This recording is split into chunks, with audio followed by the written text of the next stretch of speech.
KBS 1라디오 뉴스레터 K.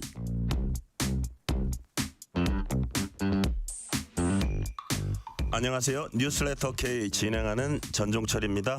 정부의 10, 15 부동산 대책을 둘러싸고 정치권 공방이 가열되고 있습니다. 민주당은 생애 최초 구매와 청년 관련 주택 대출은 그대로 유지되는데 국민의힘이 청년과 서민에게 무한 계단을 오르라고 가스라이팅하고 있다고 비판했습니다. 국민의힘은 이상경 국토부 1차관이 시장이 안정되면 그때 돈 모아서 집 사면 된다고 한 발언을 언급하면서 국민을 열불나게 하는 유체이탈 발언이라고 비판했습니다. 법사위 국감에선 대법관 증언과 사심제도로 불리는 재판소원 제도 등을 두고 여야가 충돌했습니다. 국민의힘은 김현지 대통령실 제1부속실장, 민중기 특별검사에 대한 공세도 강화하고 있습니다. 정치 토크 코너에서 주요 정치 현안 자세히 분석합니다. 청취율 조사 기간입니다. 02로 시작되는 전화가 오면은 뉴스레터 K라고 대답해 주시면 감사하겠습니다. 방송 중에 사연 보내주시면 추첨을 통해서 치킨 교환권 보내드릴 테니까요. 많은 참여 부탁드립니다. 뉴스레터 K 지금부터 시작합니다.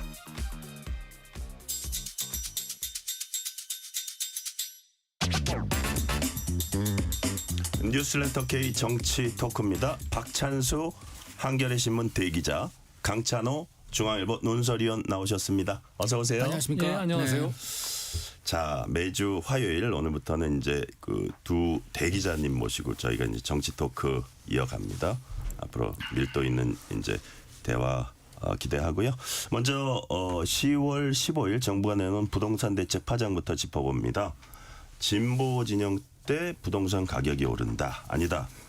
보수 정부 때 규제 풀어주고 세계적인 금리 인하라든지 이런 환경이 됐을 때 진보 진영 들어선 시점이다.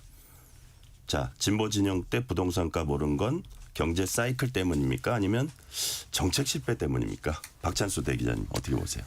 뭐 정책 실패가 없었다고 보기는 어렵죠. 그러니까 뭐 장기적인 정책은 아닐지라도 일단 정책 운영에서 부동산 가격이 오르는데도 거기에 단기적인 그 정책 운영을 잘못했기 때문에 가격이 오르는 건 막지 못한 건 사실인데. 네. 근데 노무현 정부나 문재인 정부 때 보면 또 그럴 만한 충분한 그 이유가 있습니다. 가령 문재인 정부 때 이제 특히 많이 올라왔고 2022년에 정권이 교체된 거 아니냐라는 이제 비판들이 있는데. 네. 근데 문재인 정부 때는 어쨌든 코로나 시기였고 전 세계적으로 모든 나라들이 이제 돈을 많이 풀었고 그랬고 전 세계적으로 사실 부동산 값이 많이 올랐었습니다. 우리나라만 오른 게 아니다. 예, 그랬는데 그 과정에서 이제 몇 가지 정책 미스가 있었던 거는 그 부동산 값 오르는 거를 세금으로 보유세라든가 종부세로만 잡으려고 이제 너무 했던 것. 그런 부분들은 약간 정책적으로 좀 미스 포인트였다라는 측면이 있는 거죠. 네. 자. 강찬호 위원께 똑같은 질문 한번 드릴게요. 근데 좀 전에 뭐 문재인 정부 때 얘기 말씀하셨는데 집값이 이제 일반적으로 오르는 것이 있겠죠. 그런데 유달리 진보 정부 때 보면 무조건 집값이 오르면 안 된다는지 특히 이제 특정 지역 강남이라든가 이런 데를 악마화를 하면서 때려잡아야 된다. 그래서 보유세는 물론이고 뭐 대출을 특히 규제하고 네. 실소유주 아닌 실거주자 아닌 사람들은 이건 투기 세력이다. 이렇게 몰아세우고 이러면서 국민들의 반발이 엄청 커지는데 시장은 시장대로 저항하니까 훨씬 더 올라버려서 문재인 정부 때 보면 출범 때하고 마지막 때 보면 서울 집값이 2배로 올랐어요. 2배로.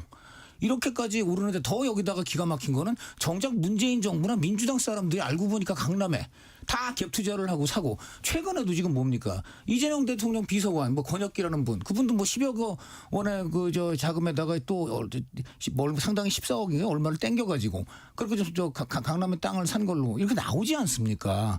그러니까 사람들이 더 기가 막힌 거예요. 그렇게 뭐 강남을 악마하고 시장 투기 세력 때려잡자고 하면서 정작 본인들도 다 그런 방식으로 사놓고 그러고 나서 갑자기 규제를 하겠다고 나서니까 사다리 걷어차는 거냐 이러는 겁니다. 너희는 그렇죠. 하지 마라. 이번에도 보니까 뭡니까 고위공직자 이재명 정부 고위공직자나 뭐 당에 있는 분들 이런 분들 뭐 10명 중에 7명이 지금 규제 지역에다가 다 있다는 거 아니에요. 그러니까 이런 것들 때문에 사람들이 더 굉장히 허탈해하고 반발하고 그러면서 실효성보다는 오히려 더 지금 집값만 올리게 되는 거기다가 전세와 월세까지도 지금 올라가게 될 수 있는 굉장히 아주 안 좋은 선택을 했다 생각합니다.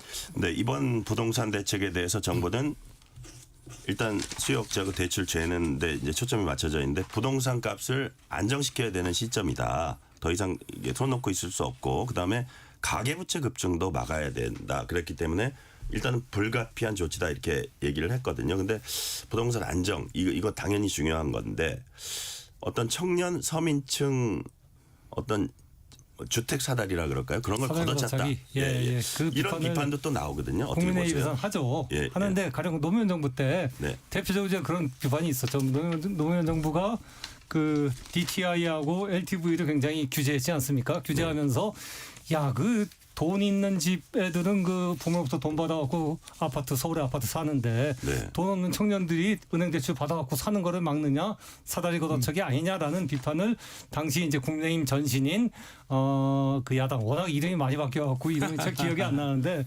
뭐 자유한국당인가 신한국당인가 그때 신한국당이죠. 신한국당이 이렇게 비판을 했었는데. 예.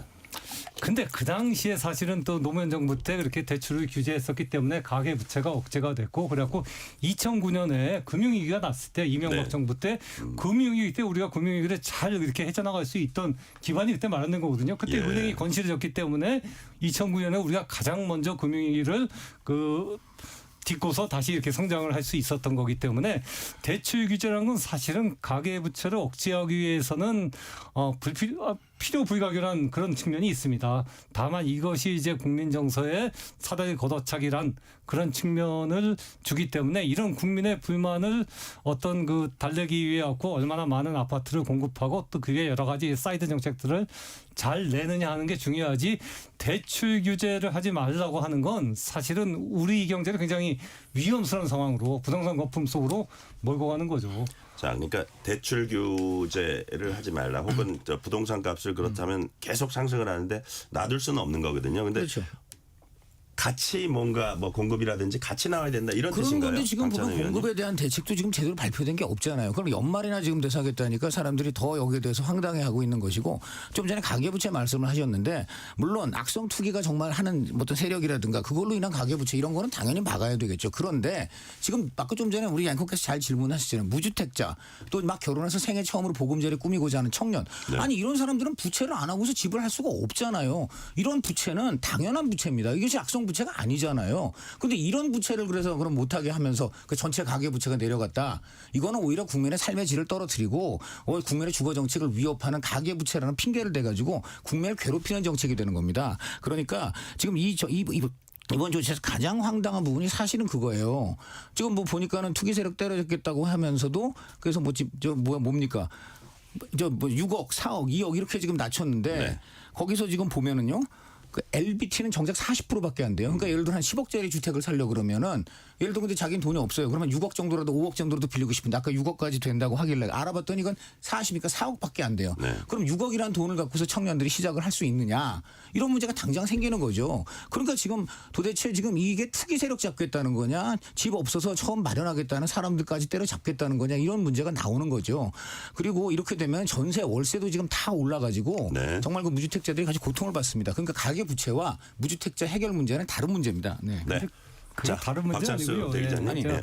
그게 다른 문제 아니고요. 사실은 그 채무라는 게 악성 채무와 양성 채무가 있는 게 아니고 그 의도가 선한과 악함을 구분하기 굉장히 어렵죠. 그러니까 정부 전체적으로 가계부채를 줄인다는 차원에서 이제 부동산 대출이 규제가 필요하다는 것이지 그 이외에 다른 방법으로 가령 청년이라든가 젊은 층을 위한 소형 주택들을 많이 공급하는 식으로 해갖고 그런 부분들을 보완해 줄 필요는 있고 그건 앞으로 이제 정부가 그런 정책을 내놔야 하는 것이죠. 가령 지금 네. 조국 혁신당 비대위원장 같은 경우는 그런 얘기를 하지 않습니까? 아예 그냥 강남에다 그 초고층 굉장히 대형 고층 그 소형 임대주택을 짓자. 그래갖고 젊은 층하고 무주택 임대자들한테 공급하자. 그래 공급을 확 하자고 하는데 뭐 그런 것도 하나 이거 가령 좋은 의견인데요. 당장 거기서 조국 대표 살고 계시는 네, 거기 그 강찬호 앞에 의원님. 당장 네. 조국 대표 살고 계시는 그 서초동 거기 3호 무슨 아파트인가요? 그 주변에다 한번 먼저 추진부터 한번 해보시죠. 아마 거기 주민들부터 벌써 난리 날 가능성이 있을 것 거기 같은데요. 그러니까 부지가 있어야 되는 네, 건데 네, 네. 부지는 이제 네. 국유지 아니면 공유지 아니면 그린벨트 해제해야 되는 거니까 네. 그런 지역이 있으면 뭐 해야 되는 거고 그리고 이제 자꾸 이제 내로남불을 얘기하시는데 사실 그 이번 22대 국회의원 그 재선 공개했지 않습니까? 네. 거기 보면 강남에 집을 갖고 있는 의원들 국민의힘이 33명이에요. 그다음 민주당은 18명입니다. 의원 수는 민주당이 한 6, 70명 더 많거든요. 근데 강남에 집을 갖고 있는 데도 국민의힘이 한 2배 정도 더 많습니다. 그러니까 사실은 팩트 체크해 주시고요. 국민의힘이 네. 강남 때려잡자는 얘기를 안 했습니다. 지금 민주당이 물귀신 작전을 하고 있는 거예요. 본인들이 지금 그런 과격한 지금은 정책을 강남 가면서 때려잡다는 얘기는 안 하죠. 그 노무현 네, 정부 때 네. 그런 얘기가 있었죠. 네네. 그런 자, 단순 비교는 다음 질문으로 넘어갈게요. 네. 국민의힘이 정부의 부동산 대책에 대해서 뭐라고 했는지 송원석 국민의힘 원내대표 얘기 들어보시겠습니다. 이재명 대통령 본인부터 분당에 재개발 수혜가 예상되는 고가 아파트를 보유하고 있습니다. 대통령실 참모 30명 중 20명이 토지거래허가구역 내 부동산을 소유하고 있습니다. 특히 기다려서 사라고 막말을 했던 이상경 차관은 56억 원이 넘는 자산가입니다. 배우자 명의로 33억 원대 아파트까지 갖고 있습니다. 결국 이재명 정부와 여권 고위층은 자신들은 수십억 자산으로 경제적 이득을 누리면서 국민들에게는 전월세 난민으로 돌아가라. 외곽에서 3시간 출퇴근하면서 살아라. 라고 강요하고 있는 것입니다. 그렇기 때문에 일각에서 서울 추방령이라는 얘기가 나오는 것 아니겠습니까? 본인들은 누릴 것 다 누리고 할 일 다 하면서 국민들에게는 포기하라고 하는 것이 도대체 무슨 발상입니까? 자, 뭐 본래 말의 취지는 뭐 지금 뭐 이게 집을 사야 되느냐 그러면 이게 사기 어려우니까 어떻게 해야 되냐 얘기를 이제 설명하다가 나온 얘기긴 한데 이상경 국토교통부 1차관 그 성남시 시절부터 이재명 대통령 부동산 멘토 역할을 해온 그런 분이라고 하고요. 자, 지금 집 사려니까 스트레스 받는 건데 집값이 안정되고 그동안 돈 모이면 그때 집 사면 된다. 근데 이게 본인은 이거 잘못된 말이 아니라고 생각하고 말했을 수 있어요. 그렇죠. 박찬수 의원님. 근데 젊은 층이 듣기에는 혹은 지금 막 집을 살려고 덤볐던 어떤 서민들이 생각하기에는 화가 날 수 있겠어요. 저도 이건 뭐 적절하지 않은 발언이라고 보고요. 그러니까 국민은 이제까지 국내 경험으로서는 정부가 집값 잡겠다고 해도 한 번도 집값 잡는데 성공한 적이 없거든요. 네. 그럼 국민은 그런 경험을 갖고 이미 있는 겁니다. 그 역대 정부의 이제 진보 정부의 부동산 정책 실패와 얘기하지만 사실 보수 정부에서도 계속 부동산은 문제가 됐고 그런 문제가 보수 정부를 가지지 않고 계속 실패해 왔던 그런 경험을 국민은 갖고 있기 때문에 정부를 믿지 못하는 건데 그거를 야 지금 사면 후회한다. 너 이렇게 팔아야 된다라고 얘기한다고 했고 국민이 이해할 수가 없는 거죠. 오히려 이런 것들은 사실은 책임 부동산 값 그 폭등의 책임을 국민들에게 전가하고 관료들이 이제 자기의 책임을 회피하는 걸로 들리기 때문에 네. 굉장히 적절하지 않고 이제 문재인 정부 때도 그 장관들이나 그랬어요. 지금 팔지 않으면 후회합니다. 그런 얘기들이 오히려 국민들한테는 더 이렇게 화를 북돋았기 때문에 그런 것들은 네네. 정치적으로 굉장히 조심해야 될 발언들이다. 책임을 국민에게 돌려서 안 된다. 문재인 야, 정부 때 강찬호 의원님. 문재인 정부 때 아주 정부 고위 간부가 뭐라 그랬어? 나도 강남 살아봐서 아는데 뭐 강남에 집 살 필요 없다 그랬어요. 이것만큼 그때 국민 억장 무너지게 한 적이 없습니다. 그러는 사람들이 왜 이렇게 하나같이 정말 이렇게 강남을 다 원하고 삽니까?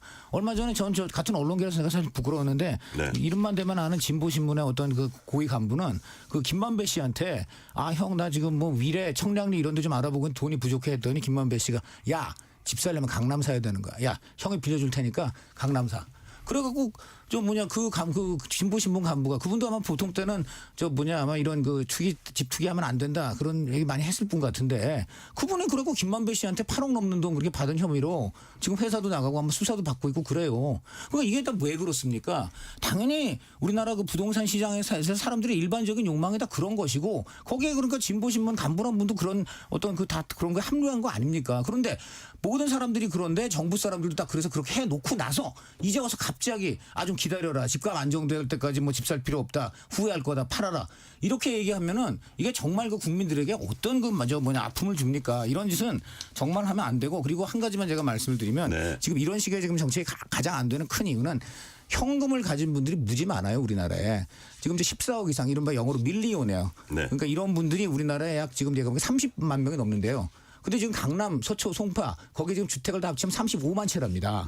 그럼 14억 이상 뭐 100억까지 분도 있을 것이고 그러니까 그분들이요 지금 맘만 먹으면은 강남에 집 한 채씩 현금만 갖고 다 살 수 있어요. 이게 무슨 얘기가 되느냐? 더 양극화됩니다. 이렇게 되면 현금 가진 분만 지금 절호의 찬스예요. 금값이 되고 사실상 현금 없으면 살 수 없는 특수재산이 돼버린 부동산 마음대로 장악할 수 있는 게 돼가지고 집값은 더 천정부지로 치솟고 양극화는 더 극심해져서 국민의 삶은 더 피폐해질 수 있다. 이렇게 얘기할 수 있습니다. 이건 제가 진보신문 네. 얘기를 박찬수 했으니까 대기자님. 한마디 얘기 안 했을 아마 이제 김만배 사건에 관련해서 한겨레신문 전직 간부를 얘기하는 것 같은데 네. 아니 뭐 진보신문이냐고 그러니까 다 그 신문에도 났던 건데. 근데 물론 그 이제 전직 간부의 행동은 잘못됐죠. 그래서 저희가 뭐 이제 사교했다고 처리도 했는데 그것과는 별개로 뭐 저도 지금 강남에 한 번도 살아본 적이 없습니다만은 그 이른바 강남에 집을 갖고 있는 아마 언론사 간부들 조사해 보면 조중동이 압도적으로 많을 겁니다. 한겨레 경향과 같은 진보신문은 굉장히 적고 그게 일반적인 것처럼 이렇게 얘기하시면 안 되는 겁니다.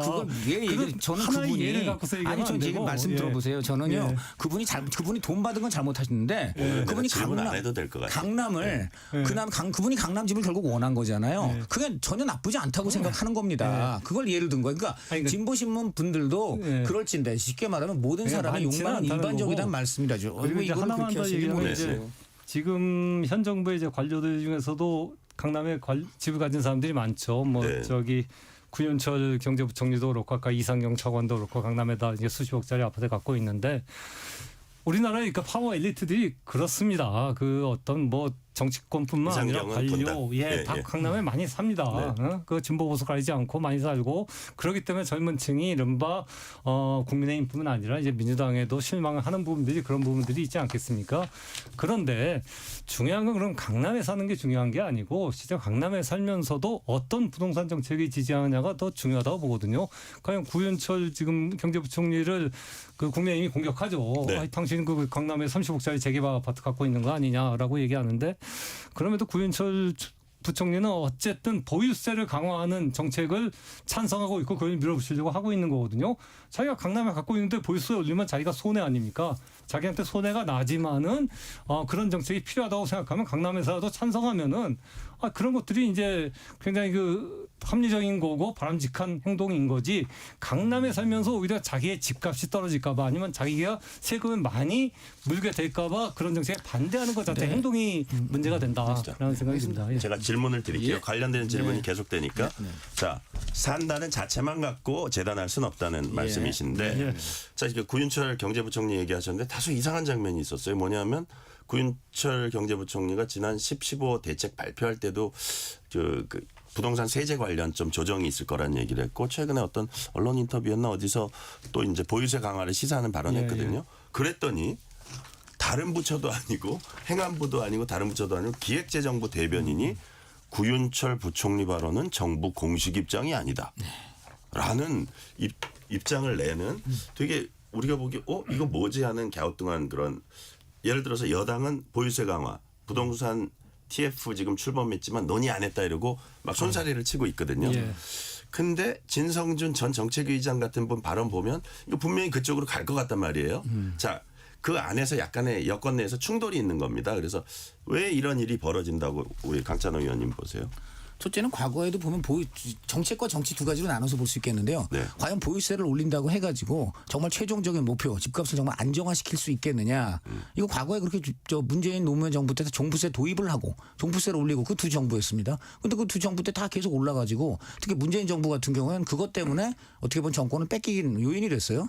자, 그러니까 우선 정책적인 효과에도 의문이 있고 둘째는 정치죠. 지금 전현희 의원 같은 분 누구보다도 강장 친명 노선을 걷는 분이 보유세에 대해서는 뭐라 그랬습니까? 이거는 가급 안 하면 좋겠다 내지 최후의 수단이 되어야 된다 이런 식으로 얘기했잖아요. 지방선거? 그렇죠. 그러니까 표, 지방선거 이런 거에 지금 여당이 당장 굉장히 신경을 쓸 수밖에 없는 것이고 그러니까 정부 내에서도 여당의 입김이 좀 더 들어간 예를 들어 사람이라든가 또 이런 여러 가지 지금 혼선이 나오고 있는 거죠. 그래서 지금 부동산이나 경제를 전공하는 저는 학자들한테 조금 들어봤는데 보유세 논란과 거론은 되겠지만 결국 지방선거 앞두고서는 그 보유세를 그렇게 확 올리는 이러한 것은 아마 굉장히 어려울 것이다. 어려울 것이고 또 그다음에 올리더라도 찔끔 올리는 이런 것이 될 것인데 지방선거 이후가 중요하다. 네. 자, 지방선거 이후에 보유세를 이제 강화하고 거래세를 좀 줄이고 이렇게 된다면 이런 시선이 있어요. 야권에서는 박찬수 대표님. 결국은 이재명 정부가 지출을 많이 해야겠는데 생각해 보니까 만약에 소비 쿠폰도 나눠주고 뭐 하다 보니까 생각보다 지출이 훨씬 많으니 야 이거 정말 저 세제 부동산 세제 강화하지 않고는 감당이 안 되겠다. 이 두 가지가 맞아떨어진 결국 정책이 되지 않을까 이런 전망도 있습니다. 어떻게 보세요? 그렇죠. 그 진보 진영의 일부에서는 어쨌든 보유세라든가 특히 이제 기업의 어떤 그 문재인 세금 같은 것들 그런 네. 것들을 좀 대폭 올려야지만 정부가 재정에 쓸 수 있는 세금을 거둘 수 있다라는 주장을 하죠. 그리고 당장 그 서울시장 선거를 비록 지더라도 보유세를 올려서 부동산을 잡는 게 더 중요하다고 얘기하는 그 진보적인 학자라든가 시민사회단체 네. 많습니다. 네. 그것도 일리가 있는 얘기죠. 근데 이제 민주당 입장에서 보면은 어쨌든 선거라는 게 정권을 이렇게 유지하는 하나의 동력이고 또 그 선거에서 이겨야지만 민주당이 이제까지 쭉 추진해온 정책의 어떤 일관성을 갖고서 그 뒤에서 추진해 나갈 수 있는 거거든요. 만약 선거에서 져버리면은 그 정책의 그 동력이 확 떨어져 버리면서 정책 자체가 이제 변화할 수밖에 없기 때문에 네네. 이런 걸 막기 위해서는 어쨌든 민주당은 선거를 조금 더 현실적으로 생각할 수밖에 없고 그러니까 지방선거 이전에 보유세를 올리거나 아니면 이런 것들을 큰 논란 속으로 이렇게 가져갈 가능성은 제가 볼 때는 적다. 다만 이제 선거 이후에는 네. 어떻게 할 거냐 그런 건 좀 지켜봐야겠죠. 네. 자, 법사위에서는 여야가 연일 충돌하고 있습니다. 그 충돌 지점은 기본적으로 이른바 사법개혁입니다. 핵심이 두 가지예요. 대법관 증원하고 재판소원인데 먼저 대법관 증원 14명에서 26명으로 증원하겠다는 건데 이거야말로 사법장악 로드맵이다.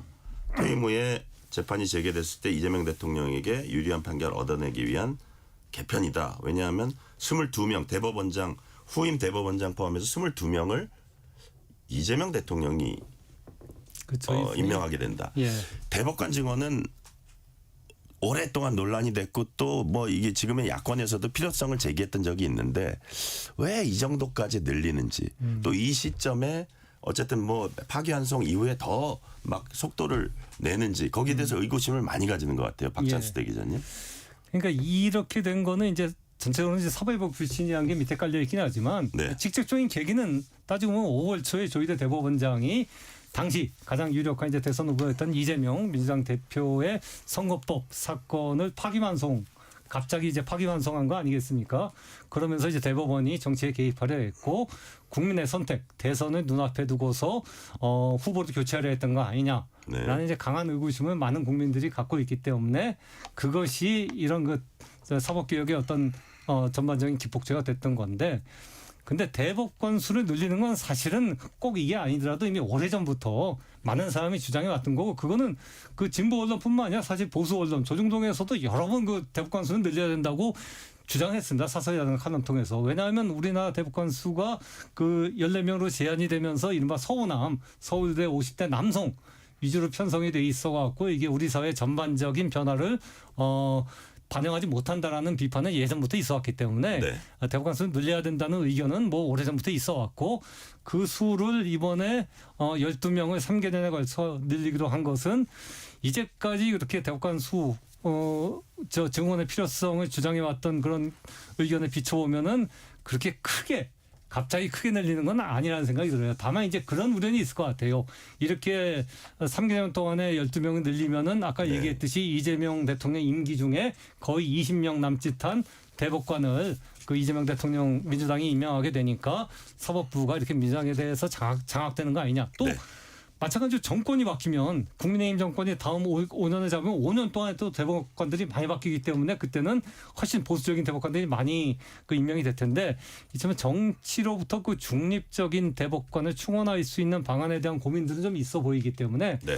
저는 개인적으로 대법관 직원은 찬성하되 대법관 직원을 3개년에 걸쳐서 12명보다는 조금 더 길게 뭐 5년 또는 6년 동안에 뭐 12명 매년 2명씩 이렇게 하거나 그런 식으로 해갖고서 여야가 증언은 하되 그 기간에 이렇게 좀 이렇게 타협하는 식으로 네. 정치적인 좀 해결책을 모색해 보는 게 어떨까. 왜냐하면 대법원은 어쨌든 중립적인 지역으로 남아 있는 게 우리 사회 전체적인 균형을 잡는 데는 필요하거든요. 네.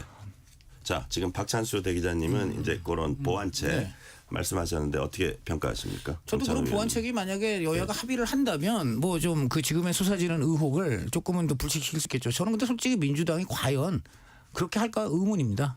만약에 그렇게 할 요량이었으면 옛날부터 그렇게 대법관 증언을 해야 된다라고 할 때 국민의힘 쪽에다가 얘기를 해서 우리가 나라 전체적으로 사법의 근본적인 개혁을 위해서 해보자고 옛날부터 했을 텐데 하나도 안 하다가 돌연 이재명 대통령이 재판과 연결되는 시점에 굳이 이렇게 너무나 급하게 심지어 우리 박찬수 의원님께서도 대기자께서도 지금 뭐 취재하는 찬성하나 이 속도가 너무 빠르다 할 정도로 누가 봐도 이것은 연불이 아니고 제밥 쉽게 말하면 이재명 대통령의 사법 리스크를 해소하려는 그러한 의도로밖에 보이지 않아요. 그래서 그런 의도를 불식시키기 위해서 좀 전에 박찬수 대기자께서 이제 그런 어떤 속도를 조절하는 그런 걸 제안을 하셨는데 전 만약에 정말 민주당이 그거에 응한다면 그럼 민주당이 조금 정말 사법 리스크 해소만이 목표는 아니었구나라고 할 텐데 과연 그럴진 저는 솔직히 말해서 제가 내기하라면 저는 그 내기에는 저는 그 반대하는 의견을 내기를 걸겠습니다. 근데 이 와중에요. 또 재판소원 제도를 이게 이번 사법개혁안에 그 목록에는 빠졌지만 정청래 대표가 사실상 자기 입으로 이거 추진하겠다고 함으로써 이것도 이제 가는 겁니다. 제가 보기에는 가는 건데 이게 위헌 논란이 있어요. 예를 들어서 우리 헌법이 최고법원을 대법원으로 규정하고 있습니다. 자, 그 김기표 의원인가요? 그 발의한 안에 보면 기본권 침해한 경우 뭐 헌재 결정에 반한다거나 뭐 이런 것들을 규정한다고는 했지만 사실상의 대법원 위에 한 단계 4단계가 생긴다고 이제도 볼 수 있는 건데 반대론자들이 그렇게 얘기를 하죠. 자, 근데 박찬수 대기자님께 한번 여쭤볼게요. 왜 이렇게 법률에 관한 것들은 다 기승전 이재명인가? 이거를 그 여권 입장에서는 왜 이 기승전 이재명으로만 보냐고 하지만 자, 예를 들어서 우리가 방금 얘기한 대법관 증언이라든지 재판 소원이라든지 그다음에 뭐 면소되는 법 개정이라든지 그다음에 뭐죠? 배임죄를 상법상의 이것뿐만이 아니라 형법상 모든 걸 다 없앤다든지 이거를 어떻게 기승전 이재명이라고 안 할 수 있느냐 이 부분을 어떻게 설명해야 되냐 이 부분은 어떻게 보세요? 그럼 재판 소원제 제가 좀 말씀을 드릴게요. 네. 그러니까 아까 왜 민주당이 그 단계적으로 이렇게 대법관 증언을 안 하냐고 그랬는데 사실 국민의힘이 단계적으로 대법관 증언을 제안한 적도 없습니다. 국민의힘은 아예 대법관 증언을 반대하는 입장이거든요. 그러니까 지금 그렇게 강대강으로 맞붙고 있기 때문에 여야가 타협할 수 있는 여지가 없는 건데 그 책임을 모조리 민주당에 돌리는 건 사실은 적절하지 않다는 생각이 들고요. 그리고 재판소원제 같은 경우 보면 이 재판소원제가 이번에 이재명 대통령 된 다음에 갑자기 뚝 떨어진 게 아니고 이게 1990년대부터 시민사회단체에서 주장했던 겁니다. 그리고 1990년대와 2000년대 초반에 이와 관련한 공청회들이 여러 번 열렸는데 그 공청회에서 헌법재판소 쪽이 공식적으로 재판소원제가 필요하다는 의견을 낸 적도 있습니다. 그러니까 이게 위헌이라고 얘기하는 거는 위헌 심판을 결정하는 게 헌법재판소인데 헌법재판소에서 이 재판소원제 필요하다고 얘기했던 거거든요. 이 헌법재판소 제도라는 게 사실은 미국에는 없는 제도 아닙니까? 한국에만 있는 제도인데 대통령제 하에서는 왜 이게 도입되는지를 좀 볼 필요가 있어요. 1987년에 개헌을 하면서 헌법재판소가 생기거든요. 근데 그 당시 이제 민주화 운동으로 개헌을 하는데 그 당시 보니까 대법원을 믿을 수가 없는 거예요. 대법원이 어쨌든 삼권 분립해서 이른바 군사정부, 당시에 이제 권위주의 정부의 시민의 기본권이라든가 인권 침해를 견제하고 그걸 제어하는 역할을 했었는데 해야 되는데 그건 못했던 거거든요. 못하고 완전히 행정부의 시녀 역할을 했던 거 아닙니까? 550 그리고 박정희 정권 시절에. 그러다 보니까 그러니까 공권력의 행사에 있어서 그 국민의 기본권이라든가 인권이 침해될 때 이걸 어떻게 구제할 수 있느냐. 그럼 그런 방안을 대법원에 맡길 수가 없으니까 그 당시 분위기는 그랬어요. 국민들이. 맡길 수 없으니까 헌법재판소 만들어서 국민들이 직접 헌법소원을 제기하게 하자라고 해서 헌법재판소 만들었던 건데 그때 다만 그 헌법재판소 법을 만들면서 그 공권력의 행사 또는 불행사로 인해 국민이 피해를 입을 때 단 법원의 확정 판결은 이 해당이 안 된다는 예외 규정을 둔 겁니다. 근데 왜 그 당시에도 시민사회 진영에서 왜 그럼 법원의 확정 판결은 빼냐? 네. 그건 어쨌든 법원의 특권을 어느 정도 인정해 준 거거든요. 그러니까 이런 부분 때문에 1990년대부터 사실은 헌법소원의 대상에 재판 확정 판결, 대법원 확정 판결도 넣어야 된다는 의견이 계속적으로 제기돼 왔고 헌법재판소도 찬성하는 입장입니다. 네. 이것이 위헌이라거나 뭐 갑자기 이재명 대통령을 위해서 생겨난 의견은 아니다. 물론 이제 그런 부분은 있겠죠. 만약 이게 실현이 되면 현실적으로 사심제가 되기 때문에 행정비용이 많이 발생하고 또 재판이 지연될 우려가 있다라는 건 뭐 현실적으로 우리가 고민해야 될 문제인데 네. 그런 문제는 이제 공론화 테이블에서 논의를 해봐야죠. 이게 너무 정치적으로만 이것을 반대하는 것은 전 잘못이라고 생각합니다. 네. 강찬호 위원님 아니 어떻게 보세요? 우선 그 공론화 말씀하셨는데 그 공론화가 당장 그렇게 쉽게 될 수가 없습니다. 우선 첫째 말한 대로 헌법상의 기본 그 사법권의 독립의 문제에서 근본적인 걸 지금 침해하는 얘기고 그럼 사실상 사심제 대법원에서 판결을 내린 게 의미가 없어요. 다시 한번 올라갈 수 있는 거가 되는 겁니다. 뭐 범위를 어느 정도 제한한다 그러지만 도대체 그 범위에 대한 해석을 놓고도 또 여러 가지 의견이 분분할 것이고 사실상 사심제입니다. 이렇게 되면 어떤 문제가 생기냐면 정말 지연된 정의는 정의가 아니게 되고 엄청난 대한민국 소송자 그야말로 지옥에 빠질 것이다 이런 얘기도 있고 결국 힘 있고 돈 있고 4번의 재판을 모두 견딜 수 있는 이런 자들만이 앞으로 이 대한민국 사법제도를 활용할 수 있게 되는 그러한 지금 상황까지도 갈 수 있는 거예요. 그러니까 지금 그러지 않도 간뜩 지금 재판이 지연되고 있는 마당에 이렇게까지 사심을 하게 되면 그 국민의 여러 가지로 그 지연으로 인한 고통은 굉장히 커지는 데다가 결정적인 건 또 뭐냐. 일부 헌법학자들 중에서 지금 우리 박 의원님께서 말씀하신 대로 여러 가지 기본권 침해라든가 이런 것에서 헌법재판소 개입할 여지가 있는 부분이 있다고 할 수 있는데 그 경우 그게 이제 모델이 어디냐면 독일입니다. 우리나라 헌법재판소가 독일의 이제 헌법재판소를 모델인데 독일 헌법재판소는 우리나라 헌법재판소의 인원이 2배예요. 헌법재판소 2개 있습니다. 그래서 거기서 일을 처리하는데도 거기도 지금 일종의 이런 사심제 비슷한 어떤 재판이 있을 경우에 굉장히 지금 지연이 되고 있는데 우리는 지금 헌재가 그 독일의 2분의 1밖에 안 됩니다. 근데 우리나라 사람들 정말 소송하기 좋아하잖아요. 그렇게 되면 지금 4만 건인가 대법원 거의 다 올라갈 겁니다. 이러다가는 잘못하면. 그러면 지금 헌재가요. 일을 못해요. 그 수많은 걸 할 수가 없습니다. 진짜 이런 지금 왜 민주당의 의심을 받냐면 그러면 그러한 것들을 모두 해소할 수 있는 하드웨어부터 마련을 하고 해야 되는데 지금 대법관 늘리는 게 중요한 게 아니라 정말 민주당이 이 사심제에 관심이 있다면 헌법재판소 2배로 늘리는 것부터 했어야 되는데 그런 게 전혀 없어요. 그러니까 여전히 사심이 가득한 사심제 추진이다. 이렇게 보는 겁니다. 네. 박찬수 대기자님 좀 짧게. 예. 그 1년에 헌법재판소에 제기되는 헌법소원이 몇 건인지 아십니까? 잠깐만요. 저 대법원 얘기했습니다. 대법원에서 왜냐하면 올라간다는 얘기 말씀하세요. 왜냐 재판소원도 헌법소원의 일종이거든요. 네. 근데 지금 현재 1년에 그 헌법재판소에 제기되는 헌법소원이 연 한 3천 건 정도 됩니다. 네네네.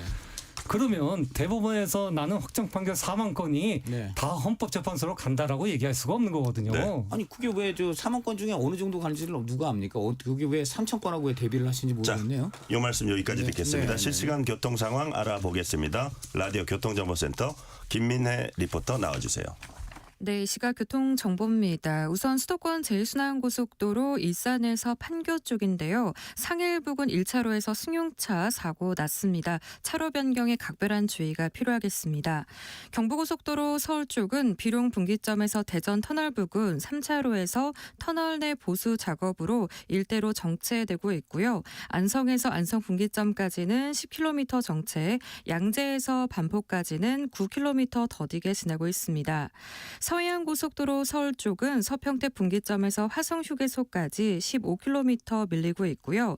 이후 매송휴게소부터 팔곡터널 또 광명역에서 금천까지도 각각 어렵습니다.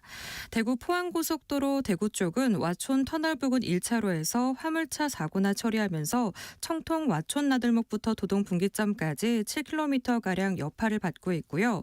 남해고속도로 부산 쪽은 산인 분기점 부근 4차로에서 고장난 화물차에 주의가 필요하겠습니다. KBS 교통정보센터였습니다. 퇴근길, 당신과 함께 읽는 세상 이야기. KBS 1라디오 뉴스레터 K. 문자 샵 9730, 짧은 문자 50원, 긴 문자 100원. 어플리케이션 콩은 무료. 유튜브 KBS 1라디오 계정 채팅창도 열려 있습니다. KBS 1라디오 뉴스레터 K 정치 토크입니다. 박찬수 한겨레신문 대기자, 강찬호 중앙일보 논설위원과 얘기 나누고 있습니다. 민주당은 이른바 가짜뉴스 허위 조작 정보 근절안을 발표했습니다. 이에 대한 한정혜 민주당 정책의장 얘기 들어보시겠습니다. 언론개혁도 흔들림 없이 추진하겠습니다. 허위 정보가 넘쳐나는 디지털 시대에 가짜뉴스, 허위 조작 정보는 민주주의를 갉아먹고 우리의 일상을 위협하고 있습니다. 경제적 수익 창출, 또 정치적 정쟁 수단으로 악용되면서 우리 사회를 병들게 하고 있는 것입니다. 국민 피해가 더 커지기 전에 제도적 장치를 마련하는 것은 너무나 당연합니다. 일부에서 표현의 자유 위축이라든지 또 관련해서 우려를 갖고 계신 것도 잘 알고 있습니다.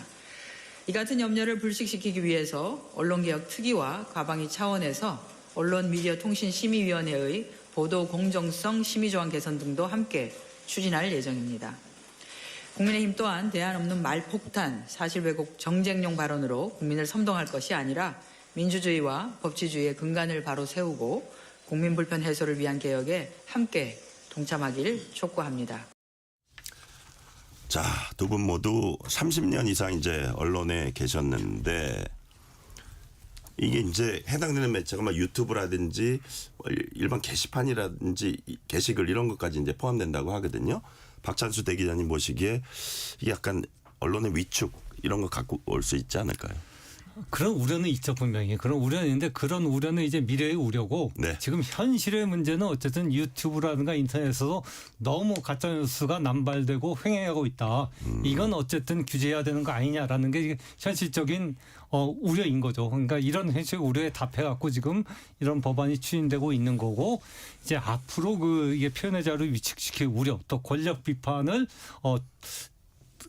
협소화시킬 우려에 대해서는 네. 앞으로 이제 우리가 나타나는 문제들을 대응해 나가는 게 맞지 그런 우려 때문에 지금 가짜 뉴스를 그냥 방치하고 그냥 놔두자라는 건 또 그것도 말이 안 되는 것이거든요.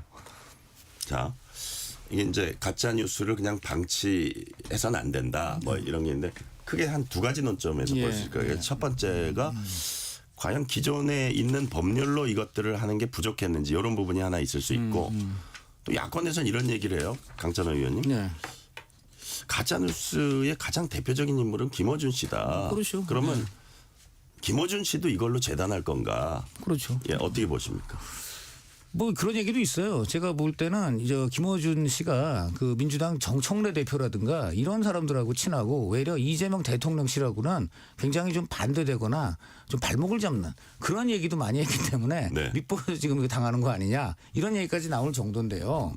우선 저는 기본적으로 기존에 있는 언론 중재라든가 여러 가지 다 도구를 갖고 하면은 됩니다. 네. 그리고 민주당이야말로 사실 그 조희대 한덕수 거기다가 뭐 정상명, 김충식 뭐 이런 사람 좀 사인회동설 심지어는 그 주장에 모태가 된다는 유튜버조차도 이거 뭐 내 얘기가 아니고 내가 뭐 이러면서 도망갈 정도로 근거가 없는 것들을 의원이 마구 유포해가지고 온 나라를 뒤집어 놨지 않습니까? 진짜 그야말로 가짜뉴스 유포의 저 폐해는 가장 지금 많이 한 게 저는 민주당이라고 생각되는데 그런 당에서 정작 지금 언론을 상대로 이런 그 가짜뉴스 유포 방지를 하겠다면서 굉장히 지금 징벌적이고 또 그다음에 결국은 힘있고 가진 자들이 언론에 대해서 굉장히 봉쇄를 할 수 있는 네. 그러한 지금 법안을 추진한다는 게 굉장히 유감스럽고 제가 참고로 딴 데도 아니고 미디어 오늘입니다. 미디어 오늘 알다시피 굉장히 네. 진보적이고 여러 가지 이제 사안에서 민주당의 입장을 많이 그래도 지지를 해온 그런 매체죠. 그 매체에서 이렇게 썼습니다. 당장 정치인이나 대기업 같은 권력자도 5배 배상 청구가 가능하다. 우리가 충분히 우리 언론 경험상 이 사람들을 볼 때 이 청구액이 엄청나게 높아지고 달라질 수 있어서 위축이 불가피하고 뭐 소송 막기 위해서 뭔가 장치 마련했다지만 현실에서 작동할지 의문이다. 이렇게 얘기했습니다. 그래서 이거는 굉장히 우려된다라고 아예 제목을 달았어요. 저는 딴 매체도 아니고 네. 미디어 오늘에서 이 정도 얘기를 했다면은 전 이게 맞다고 생각합니다. 자, 주제를 바꿔볼게요. 장동혁 국민의힘 대표가 윤석열 전 대통령 면회를 한 10분간 하고 그 사실을 며칠 뒤에 추후에 공개를 했습니다. 당내에서는 무책임하다. 왜 그랬냐 이런 비판이 나오고 있고 또 당내 일각에선 큰 의미 두지 않는다. 의견 갈리고 있습니다. 자, 먼저 강찬호 의원님 어떻게 평가하세요? 당연히 이거 굉장히 문제가 많고 대단히 부적절하다라고 주장을 했습니다. 사설도 그렇게 했고 뭐 설명을 안 해도 아실 텐데 일단 지금 국민의힘이 공식적으로 분명히 계엄이 잘못됐고 헌재의 그런 판결에 대해서 네. 뭐 여러 가지 이견이 있겠지만 어쨌든 받아들인다고 했습니다. 그렇다면은 윤석열 전 대통령은 단호히 절연을 해야 돼요. 뭐 개인적인 관계 때문에 개인적으로 가는 거야 뭐 할 수 있는데 이게 지금 누구랑 갔습니까? 김민수 최고위원이랑 같이 갔잖아요. 네. 그리고 둘째 서로 개인적으로 간다고 해도 그것을 같은 지도부 구성원인 다른 최고위원들한테 이 상황을 설명을 했어야 될 거 아닙니까? 내가 가긴 가는데 이건 개인적으로 가는 거고 당 차원이 아니고 이런 거 근데 그런 설명도 전혀 없고 뉴스 보고 알았다는 거 아닙니까? 최고위원이 이런 평소 당대표가 얘기한 통합이나 민주적 당 운영 이런 거하고 배치가 되는 것이고 그리고 이런 얘기도 있습니다. 왜 김민수 최고위원만 대동했냐 그런 질문이 제가 누구한테 했더니 국민의힘 사람들 중에 이런 얘기 하더라고요. 윤석열 전 대통령이 그렇게 원했다는 김민수만 데리고 와라. 이런 얘기를 그래요? 했다는 거예요. 네. 자, 그렇다면 이건 무슨 얘기냐면 윤석열 전 대통령 입장에서는 본인이 뭔가 이걸 갖고 정치적으로 그 면회를 부각하고 싶은 좀 그런 프레임이 있었다고 봅니다. 그러니까 나는 국민의힘 지금 지도부 중에 장동혁하고 김민수만 신임을 한다. 뭐 이런 이제 어떤 그림을 그릴 수도 있고 네. 어쨌든 간에 이게 어떤 정치적 메시지를 줄 수 있기 때문에 그 자체도 국민의힘 입장에서는 절대 선을 그었어야 돼요. 그래서 모든 면에서 형식도 절차도 내용도 모든 것이 부적절했고 마지막으로 시기를 들겠습니다. 시기가 뭡니까? 지금 캄보디아, 김현지 그다음에 지금 토호제 논란 여권의 악재가 줄줄이 생겨가지고 국민의힘이 모처럼 좀 포화를 집중해 보려고 하는 마당에 대표는 그 총사령관으로서 그런 작전을 지휘해야 될 사람이 지금 의왕에 갔잖아요. 저는 이것부터가 도대체 지금 어디에 대표가 마음을 두고 있는지 의심스럽습니다. 자, 이 부분이 예. 어느 정도 정치적 파장이 있다고 보고 어떻게 평가하세요? 그러니까 저는 박찬수 양쪽 기자님? 정치적 의미가 다 있다고 보는데 하나는 장동혁 의원이 장동혁 대표가 어쨌든 윤석열 네. 전 대통령이 지지하는 지지층의 마음에 이렇게 접근하려는 그런 정치가 있고 또 하나는 장동혁 대표가 어쨌든 대표 선거운동 과정에서 자기 대표 되면은 윤 전 대통령 면회 가겠다고 얘기했지 않습니까? 어쨌든 그 약속을 지키기 위해서 약간 형식적으로 간 측면이 좀 있는 것 같아요. 왜냐하면 실제도 좀 깊은 얘기를 하려면 특별면회 제1야당 대표가 특별면회 하겠다는데 법무부가 그거 막겠습니까? 막았어요. 5번 막았습니다. 네? 왜 그러냐면 지금 네. 개정이 돼가지고요.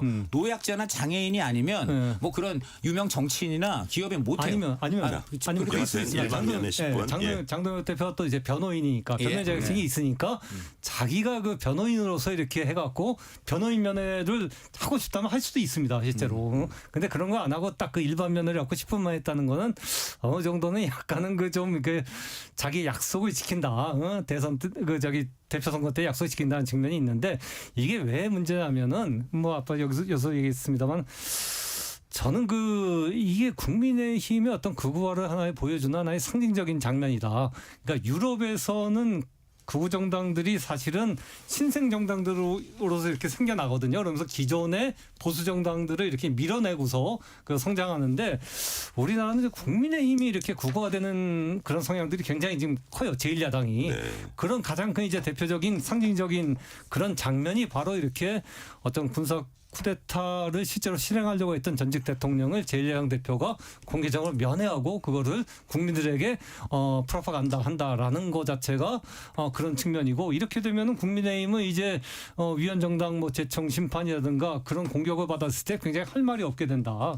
굉장히 위험스러운 상황이다. 걱정스러운 부분이다라는 생각을 합니다. 네네. 자, 국민의힘은 미공개 내부 정보 이용해서 투자, 매도한 의혹 받고 있는 민중기 특검에 대해서 법적 고발 조치한다고 밝혔습니다. 회사 대표가 대전고 서울대 동기동창.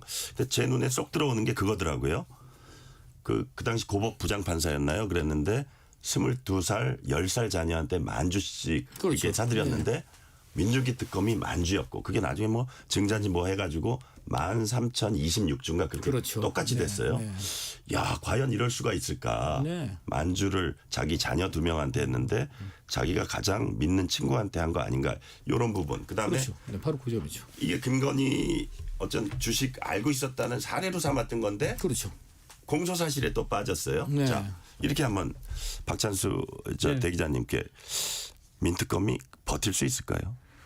저는 어차피 지금 김건희 씨 네. 수사가 한 연말까지 갈 텐데 지금 민중기 특검에 대해서 제기된 미공개 내부 정보를 이용한 주식 투자 문제는 민중기 개인이 책임져야 될 문제죠. 네. 지금 더 중요한 거는 민중기 개인의 그 문제보다는 김건희 씨 그 의혹들을 수사해 갖고서 빨리 그것을 마무리 짓고 어쨌든 그 사안은 넘어서는 거기 때문에 지금은 일단 민중기 특검 뭐 그냥 개인이 안고서 특검대로 가갖고 빨리 김건희 수사를 마무리 짓고 그 이후에 법적인 문제가 생기든 도의적 문제가 생기든 그건 민중기 특검 개인이 책임을 져야 되는 거죠. 그것이 순리에 따른 저거고 어쨌든 민중기 특검 개인의 지금 그 의혹보다는 김건희 사건 수사가 지금은 당장 시급하고 중요하다. 네. 이것을 먼저 해야 된다. 자, 중요한 수사- 박찬수 대기자님 말씀은 네. 특검의 진행과 이 부분은 사실 별개로 봐야 된다. 아니 그러니까 예. 더더욱 저는 솔직히 약간 강찬호 저는 그 의원님. 말씀은 저는 솔직히 굉장히 동의하기 어려운 게 네. 아니 어떤 경찰이 수사를 하고 있는데 경찰이 비리 의혹이 났어요. 그러면 그 수사 굉장히 중요한 사건 수사면 그 해당 경찰을 직위 해제하고 다른 경찰에 와서 하면 됩니다. 원래 그렇게 하지 않습니까? 더군다나 이거는 해당 비리 의혹이 바로 그 범죄 수사 대상 네. 했다는 주가 조작 이런 거하고도 다 이게 연결되는 그런 의혹이잖아요. 네. 아 그럼 당연히 그 사람을 그 조직에서 내려놓고 다른 사람을 쓰면 되지 왜 이 사람이 계속해야 됩니까? 이 사람을 계속하면요 계속 이런 공격받게 되고 수사 동력, 정당성, 권위 다 상실돼요.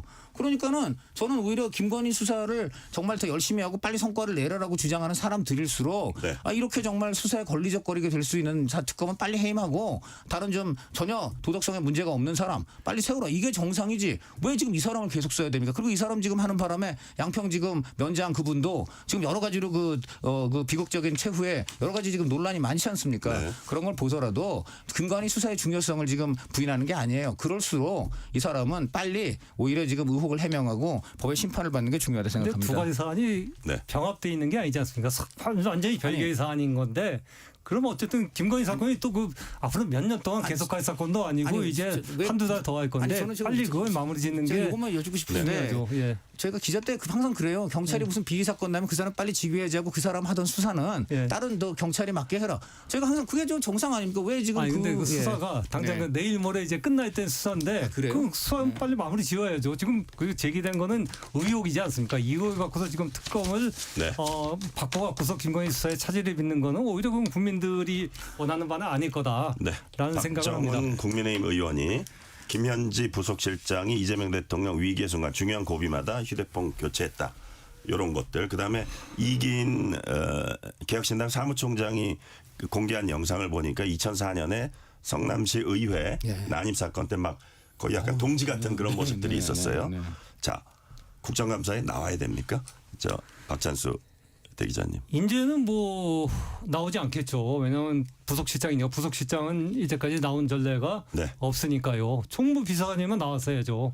근데 지금도 이렇게 나오라고 주장하는 건 이제 야당의 이제 정치 공세의 측면이 있는 거고 김현지 그 부속실장은 총무비서관으로서 그 당시에 나왔어야 되는데 안 나옴으로써 상당히 여론의 비판을 받았고 그것이 이재명 대통령 지지율에도 영향을 미쳤거든요. 네. 그런 정치적인 평가를 이미 받은 거죠. 정치적 불이익을 받은 거고 이제 와갖고 계속 그 부속실장인데도 나오라고 하는 것은 사실은 그 명분은 없죠. 야당도 계속 네. 주장하기에. 강찬호 의원님.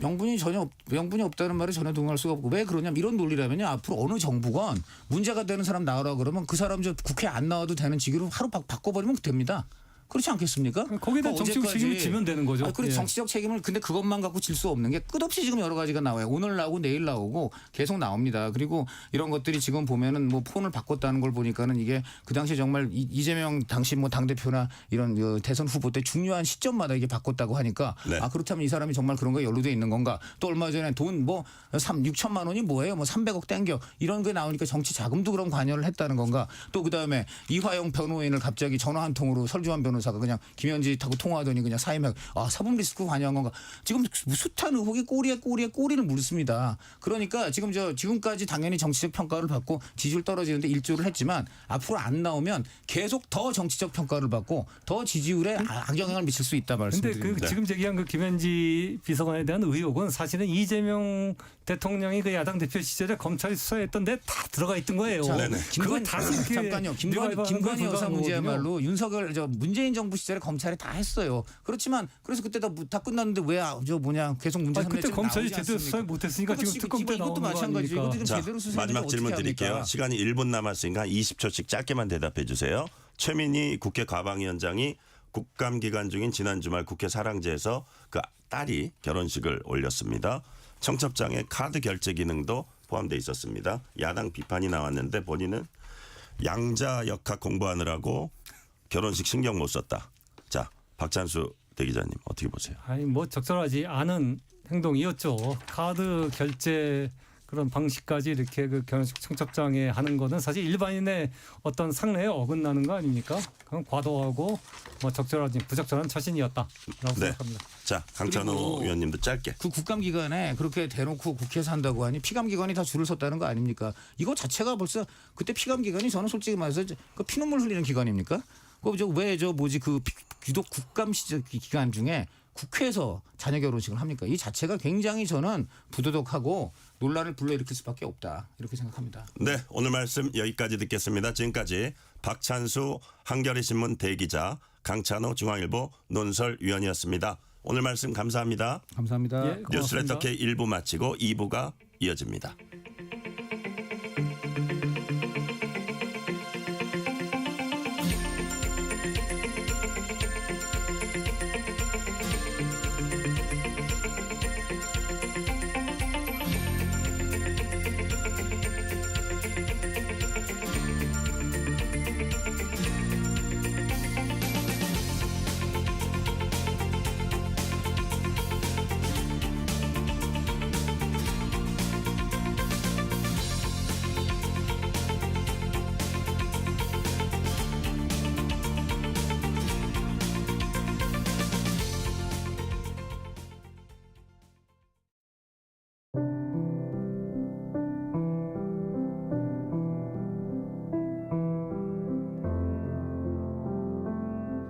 KBS 라디오 연중기획 희망충전 대한민국 661번째 이야기. 안녕하세요. 아나운서 유지원입니다. 12살 슬기는 선천성 단장 증후군을 앓고 있습니다. 24시간 배에 차고 있는 장루 주머니는 슬기에겐 떼어낼 수 없는 무거운 짐이 되었는데요. 학교에 있을 때도 주머니를 비우는 일은 오롯이 슬기 혼자서 감당해야만 합니다.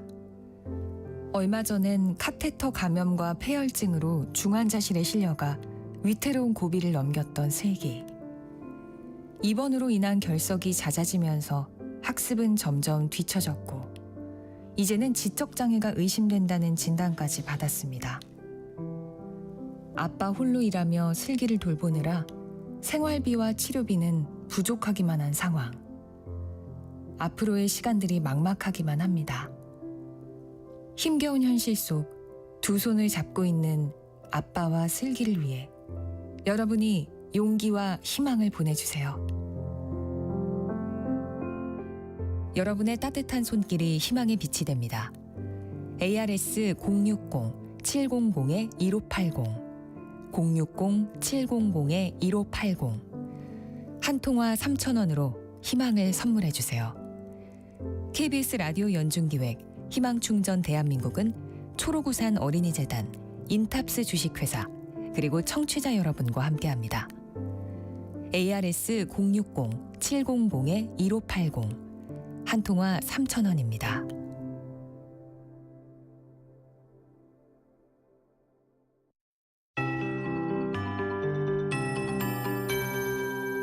KBS 58분 날씨. 북쪽의 찬 공기가 우리나라에 영향을 주면서 내일까지 기온도 낮고 바람도 강해 체감온도가 많이 떨어지겠습니다. 서울은 어제 오늘 이틀간 아침 최저 기온이 5도 안팎으로 떨어져 평년보다 약 5도가량 낮았는데요. 모레 목요일부터 서울 아침 기온 11도 등으로 평년 이맘때 기온을 되찾겠지만 내일까지는 따뜻한 초겨울 옷차림 전국적으로 계속 유지해 주셔야 되겠습니다. 내일 아침 최저 기온 서울 서울, 세종, 대전 6도, 광주 8도, 강릉이 10도, 대구 11도 등 전국이 3도에서 14도 분포로 사흘 연속 낮은 기온 속에 대부분 초겨울 추위가 예상되고요. 내일 낮 최고 기온 서울이 18도로 오늘보다 4도가량 오르겠지만 평년보다는 1, 2도 정도 낮겠습니다. 강릉이 15도, 대전, 대구 19, 광주 21, 부산 22도까지 오르면서 대부분 낮 기온은 오늘보다는 2도에서 4도가량 오르긴 하겠습니다. 내일 동해안과 제주에 가끔 비 예보가 있는데요. 그 밖에 남부지방은 빗방울 예보입니다. 내일까지 강원 영동이 20에서 60mm, 경상권 5에서 40, 제주 5mm 미만의 비 예보가 있습니다. 오늘부터 쭉 당분간 토요일 새벽까지 동해안 중심으로 비가 자주 오겠고 현재 대부분 바다에 풍랑특보 발효 중인데요. 물결도 매우 당분간 높겠습니다. 지금 서울 기온 12도입니다. 최영우였습니다.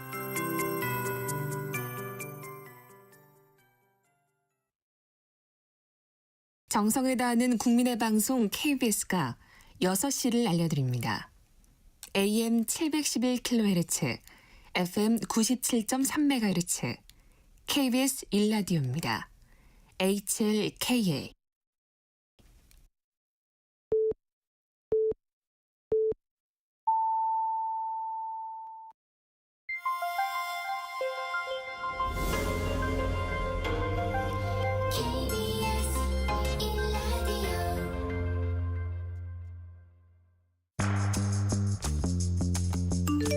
여러분은 지금 퇴근길 시사편지 한 장, KBS 1라디오 뉴스레터 K를 듣고 계십니다.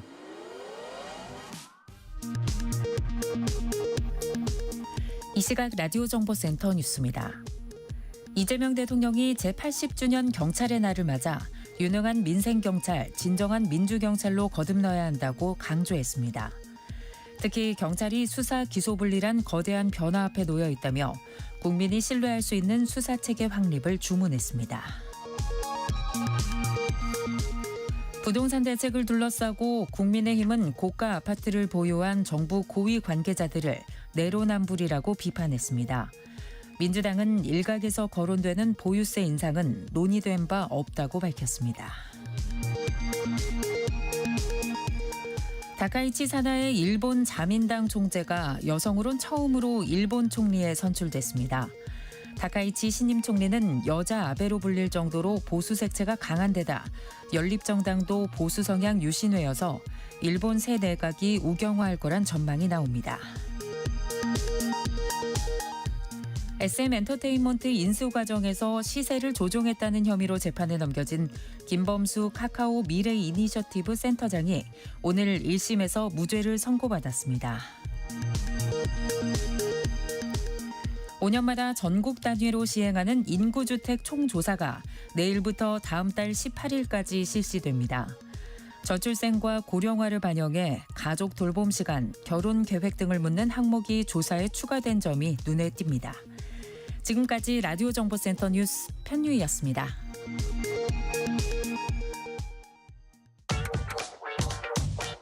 뉴스의 진수를 보여주는 인터뷰. 뉴 진수. 오늘은 제80주년 경찰의 날입니다. 국민을 지키다 순직한 경찰관들의 희생을 기억하면서 우리 치안제도의 현 주소와 과제를 짚어봅니다. 민관기 전국경찰직장협의회 위원장 나오셨습니다. 민관기 위원장님 어서 오세요. 네, 안녕하세요. 네, 경찰의 날 기념식이 오늘 열렸습니다. 우리 민관기 위원장님께서는 오늘 하루 어떻게 보내셨어요?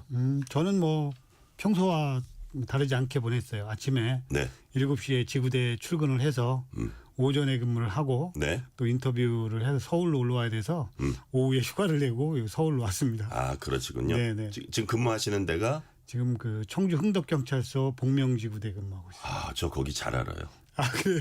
제가 군 생활을 거기서 3년 했거든요. 공군사관학교에서. 아, 네네. 저는 금천동에 살았었는데. 아니, 거기 공군사관학교가 있고 17 전투비행단이 있잖아요. 네네네. 예, 근데 저는 이제 공군사관학교. 그 당시는 청원이었어요. 야, 청주에 계시군요. 너무 반갑습니다. 더더욱. 그 뭐 경찰의 날 기념식 거기는 안 가셨어요? 작년 재작년에는 불렀는데 예. 올해 그 직무대행은 뭐 현장하고 소통을 안 할 모양이죠. 초대장이 안 와서. 초대장이 안 왔어요? 내심 기대를 하고 있었는데 그래서 이재명 대통령님이 오신다고 해서 예. 근데 초대장이 안 와서 가지 않았습니다. 아, 일단 오늘은 이번엔 초대장을 못 받으셨다 그 말씀이시고. 네네. 자, 이재명 대통령은 오늘 경찰의 날 기념식에서 특별한 희생에는 특별한 보상이 주어져야 한다는 원칙, 14만 경찰 가족에게도 결코 예외는 아니다라고 했습니다. 의료복지 접근성도 높이겠다고 했고요. 자, 뭐 육경, 해경 합해서 업무 중에 순직하거나 이렇게 공상 입거나 이런 경찰관 수가 좀 집계된 게 있습니까? 그럼요. 네. 얼마나 됩니까? 최근 한 5년 동안 네. 우리 순직자가 67명. 네. 그다음에 그 공상은 7,000명이요. 그러니까 작년 통계만 보면 네. 작년에는 순직이 14명. 네. 그다음에 공상은 1,181명. 아, 그래요. 그러니까 하루에 한 3명꼴 정도 맞는 거죠. 그렇게 많이 공상 환자가 발생하고 있습니다. 그렇군요. 네네. 자, 근데 이제 산재나 순직이나 인정받는 기준이 이렇게 까다롭다고 해요. 제가 아주 구체적인 걸 잘 모르지만 뭐 아마도 업무적 연관성 이걸 입증해야 될 것 같은데 네네. 이와 관련해서 뭐 현장 경찰관들이 어떤 목소리를 내고 있습니까? 일단은 그 23년도에 네. 공상 추정 제도라고 그 법이 통과가 돼서 네네. 시행 중입니다. 그런데 이제 가장 큰 부분의 문제점들은 뭐냐면 공상 추정 제도라는 거는 조금 폭넓게 받아들이는 그런 건가요? 그렇죠. 그죠? 너무 엄밀하게 이거 확실히 떨어지는 거 말고 추정되는 거 약간 좀 넓게 받아들이기 위해서. 전 세계적으로 이 추정이라는 제도 자체는 없답니다. 대한민국에 그래요? 생긴 건데 네. 이게 이제 뭐냐면 문제가 되는 부분들은 아직까지 이제 그 순직으로 인정된 사례가 없는 게 뭐 심근경색이라든가 무슨 뇌출혈이라든가 네. 이런 부분들이 사실은 야간 근무로 인해서 같이 복합적으로 온다고 저희들은 보는데 네. 실질적으로는 개인 질병으로다가 이렇게 치부를 하니까 이 부분이 순직 처리가 안 되는 경우들이 상당히 많이 존재를 하는 거죠. 아, 그래요. 네네. 그런 부분들은 좀 인정이 돼야 된다는 게 경찰관들 목소리네요. 그렇죠. 왜냐하면 건강할 때 제가 30살에 들어올 때는 너무 건강했는데 야간 근무를 한 20년 하면서 예를 들어서 병을 얻는다든가 이러면 사람 몸이 고른다 그런 얘기 하잖아요. 그렇죠. 연관성은 분명히 있다고 봐야 되는 거죠. 아, 그렇군요. 네네. 제가 저 문자 하나 소개해 드릴게요. 6787님이 전종철 진행자님 감기 걸리셨네요. 하루빨리 쾌차하세요. 건강하세요. 자, 감사드리고요. 제가 이게 참 송구스럽기도 하네요. 청취자 여러분한테. 내일 반드시 목소리를 회복하겠습니다. 4927님이 민중의 지팡이 경찰관님들 늘 수고 많으십니다. 그리고 경찰의 날 축하합니다. 박수. 반갑습니다. 예. 근데 제가 다소 놀라운 통계를 봤어요. 순직한 경찰관 수보다 자살한 경찰관 수가 더 많다. 이게 경찰청 지난해인가요? 근데 국감 자료입니다. 맞습니다. 자, 그 통계가 어떻게 돼요? 자살 아까 말씀드렸지만 순직은 예. 매년 한 10명에서 15명 사이. 예. 자살은 20명에서 25명 정도 사이가 됩니다. 자살이 상당히 지금 많고요. 네. 좀 원인은 좀 복잡하긴 합니다. 현장에서 느끼는 업무 스트레스, 정신 스트레스 뭐 이런 거겠죠? 그렇죠. 그러니까 어떤 원인이 뭡니까? 일단 뭐 지구대 파출소 근무자들 같은 경우는 야간 근무를 많이 하다 보고 그다음에 주치자를 상대하다 보니까 거기에서 오는 스트레스, 강박관념 이런 것들이 있고요. 이제 수사부서 쪽은 네. 업무 그 수사 기소가 분리되면서 23년도에 수사량이 엄청나게 많으면서 예. 업무에 대한 부담, 스트레스 작용하는 거죠. 업무 과중. 예. 그다음에 그 본인의 어쨌든 업무 그 능력은 있는 거니까요. 네. 아무래도 뭐 신임 순경이라든가 이런 분들은 굉장히 부담을 느낄 수가 있고 그런 것들이 좀 작용을 한다고 보고요. 전체적으로 경찰관들이 그래서 자살률이 좀 많은 게 아닌가. 그다음에 그 업무에 비해서 사실 월급도 상당히 그 좀 낮게 받고 있고요. 네. 그러다 보니 그런 것들이 전체적으로 작용을 하는 것 같고요. 작년에는 7월 달에만 3명이 사망을 했습니다. 자살을요. 그래서 이제 그래요? 2명은 순직 처리가 됐고요. 이런 경우들이 있거든요. 근데 그렇군요. 두 분 다 이제 업무 과중으로 인해서 본인이 그 중압감을 못 이겨서 극단적인 선택을 한 그런 사례들이거든요. 네. 자, 근데 알고 보니까요. 이 스스로 목숨을 끊는 사례, 경찰관 순직보다 자살이 더 많다는 거. 그동안 국감에 단골 지적 사항이었다고 해요. 그럼 네네. 이게 매년 나오면 경찰 내부적으로도 좀 대책을 마련하고 했을 텐데 이런 안타까운 사례가 이어진 건 좀 구조적인 문제라고 보시는 건가요? 그렇죠. 저희들은 경찰청에서 적극적으로 대응하지 않고 있다고 생각을 하고 그래요? 있고요. 예. 왜냐하면 이제 이런 경우들이 있습니다. 현장에 지금 2000년도에는 지구대 네. 파출소 인력이 45% 정도 됐습니다. 근데 그 24년도에는 37%로다가 7% 정도가 축소를 했어요. 네. 이게 무슨 이야기냐면 무슨 얘기예요? 예. 순찰차가 한 대 이게 있습니다. 전체 경찰관에서 지구대 인원이 4만 8천 명 정도를 보는데요. 예. 그 2000년도에는 그 총 그러니까 14만 경찰관 예. 중에서 45%를 차지했고요. 그게 37%로 7, 8%가 줄었어요. 줄었다는 건 현장은 인원을 더 감축이 됐다는 거죠. 그러니까 예. 대민 접전부서의 인원이 줄었다는 겁니다.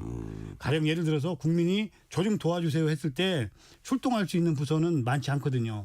지구대 파출소, 형사, 여청, 교통 뭐 이 정도로 뽑을 수 있잖아요. 여청은 여성 청소년? 그렇죠. 뭐 가정 폭력이라든가 네네네. 이런 부분들. 그다음에 교통사고 났을 때 여청 그것도 참 중요한데. 그렇죠. 그죠? 예. 그런데 이제 실제로 다 인원이 이 정도로다가 현장 인원이 줄다 보니까 네. 아까 이제 말씀드렸다시피 왜 이런 계속 그 구조적인 부분들이 그 마음 동행센터라고 해서 치료받을 수 있는 곳이 있긴 있지만 네. 실제로 예를 하나 들어볼게요. 네네. 순찰차가 한 대 있는데 인원이 2명이 근무를 합니다. 예.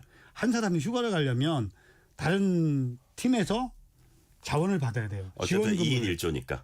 그렇죠. 예. 예. 만약에 지원을 못 받으면 내가 휴가를 가고 싶어도 가지 못하는 구조죠.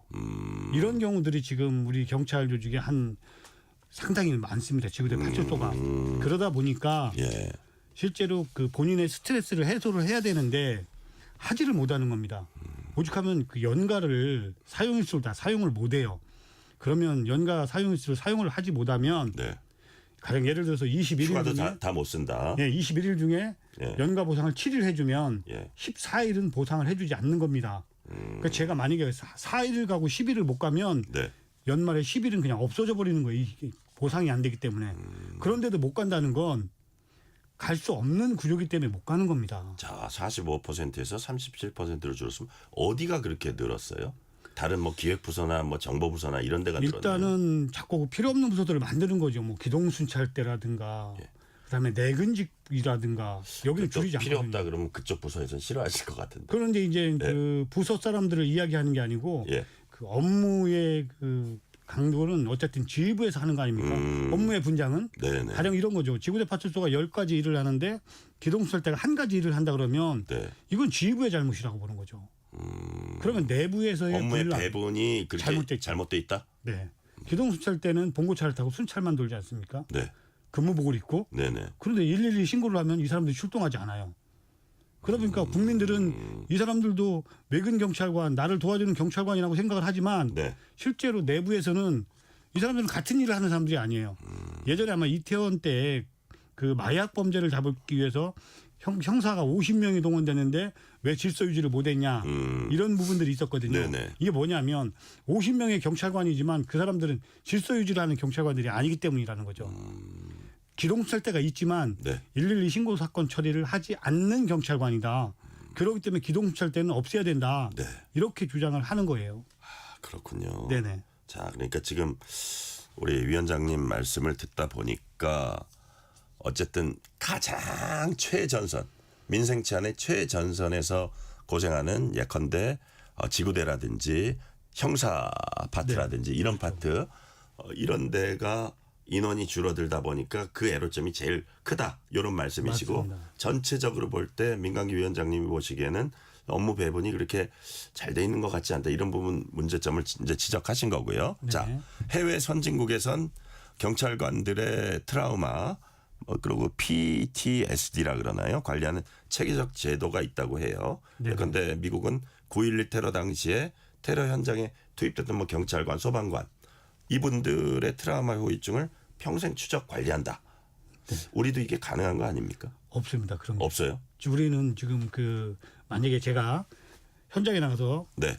업무를 하다가 공상을 당했는데 예. 3년 안에 복귀를 하지 못하면 퇴직을 해야 됩니다. 그러니까 진짜 미국처럼 이렇게 그 자드로가법처럼 네. 이런 걸 만든다면 네. 우리 경찰관들이 현장에서 다쳐도 국가가 내가 죽을 때까지 책임져 준다 그러면 더 헌신할 수 있다. 당연하죠. 지금은 그런 구조가 아닙니다. 그러다 보니까 너무 많이 다치거나 복직을 못하면 퇴직을 해야 되는. 네. 그러다 보니까 경찰관들도 현장에서 주춤주춤 될 수밖에 없고 그다음에 현장에서 뭐 권총을 왜 안 쏘냐 이러는데 사실은 과실이라는 건 누구든지 있거든요. 네. 교통사고에 100대 0은 없지 않습니까?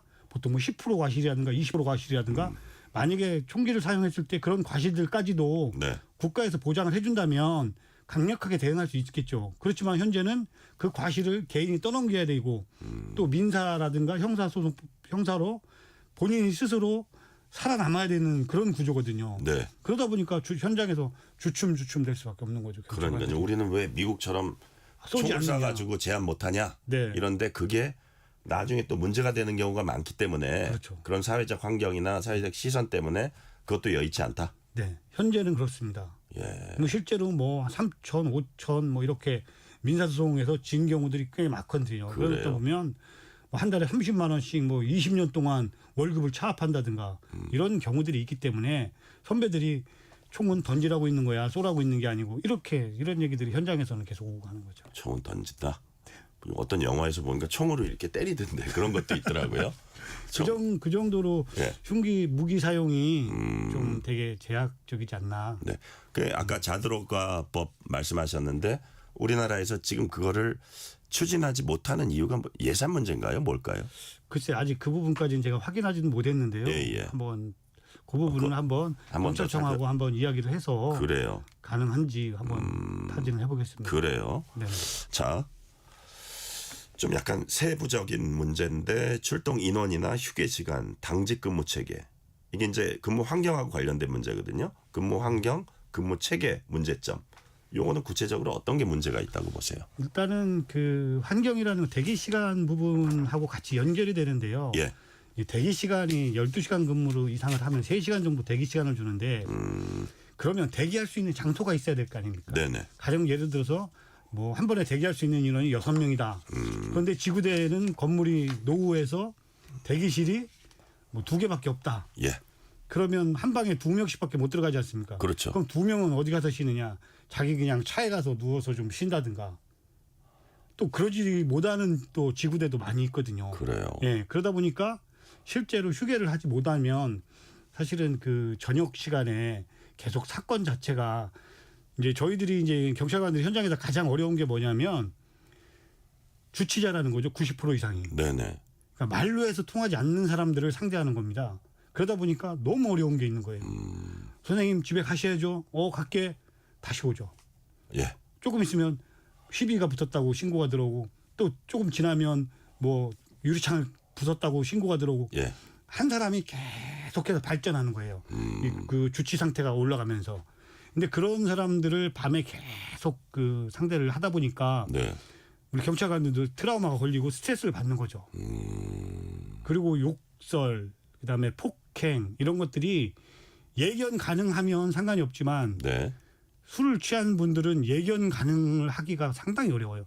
갑자기 돌발적인 행동? 공손했던 사람이 예. 갑자기 변하는 거죠. 아, 그래요. 이런 경우들도 상당히 그 스트레스의 요인이고 근무 환경은 사실 그런 기본적인 요소보다도 네. 경찰관의 근무 여건상, 근무상 그 우리 국민들을 상대하다 보면 범죄자를 상대하고 주치자를 상대하다 보니까 네.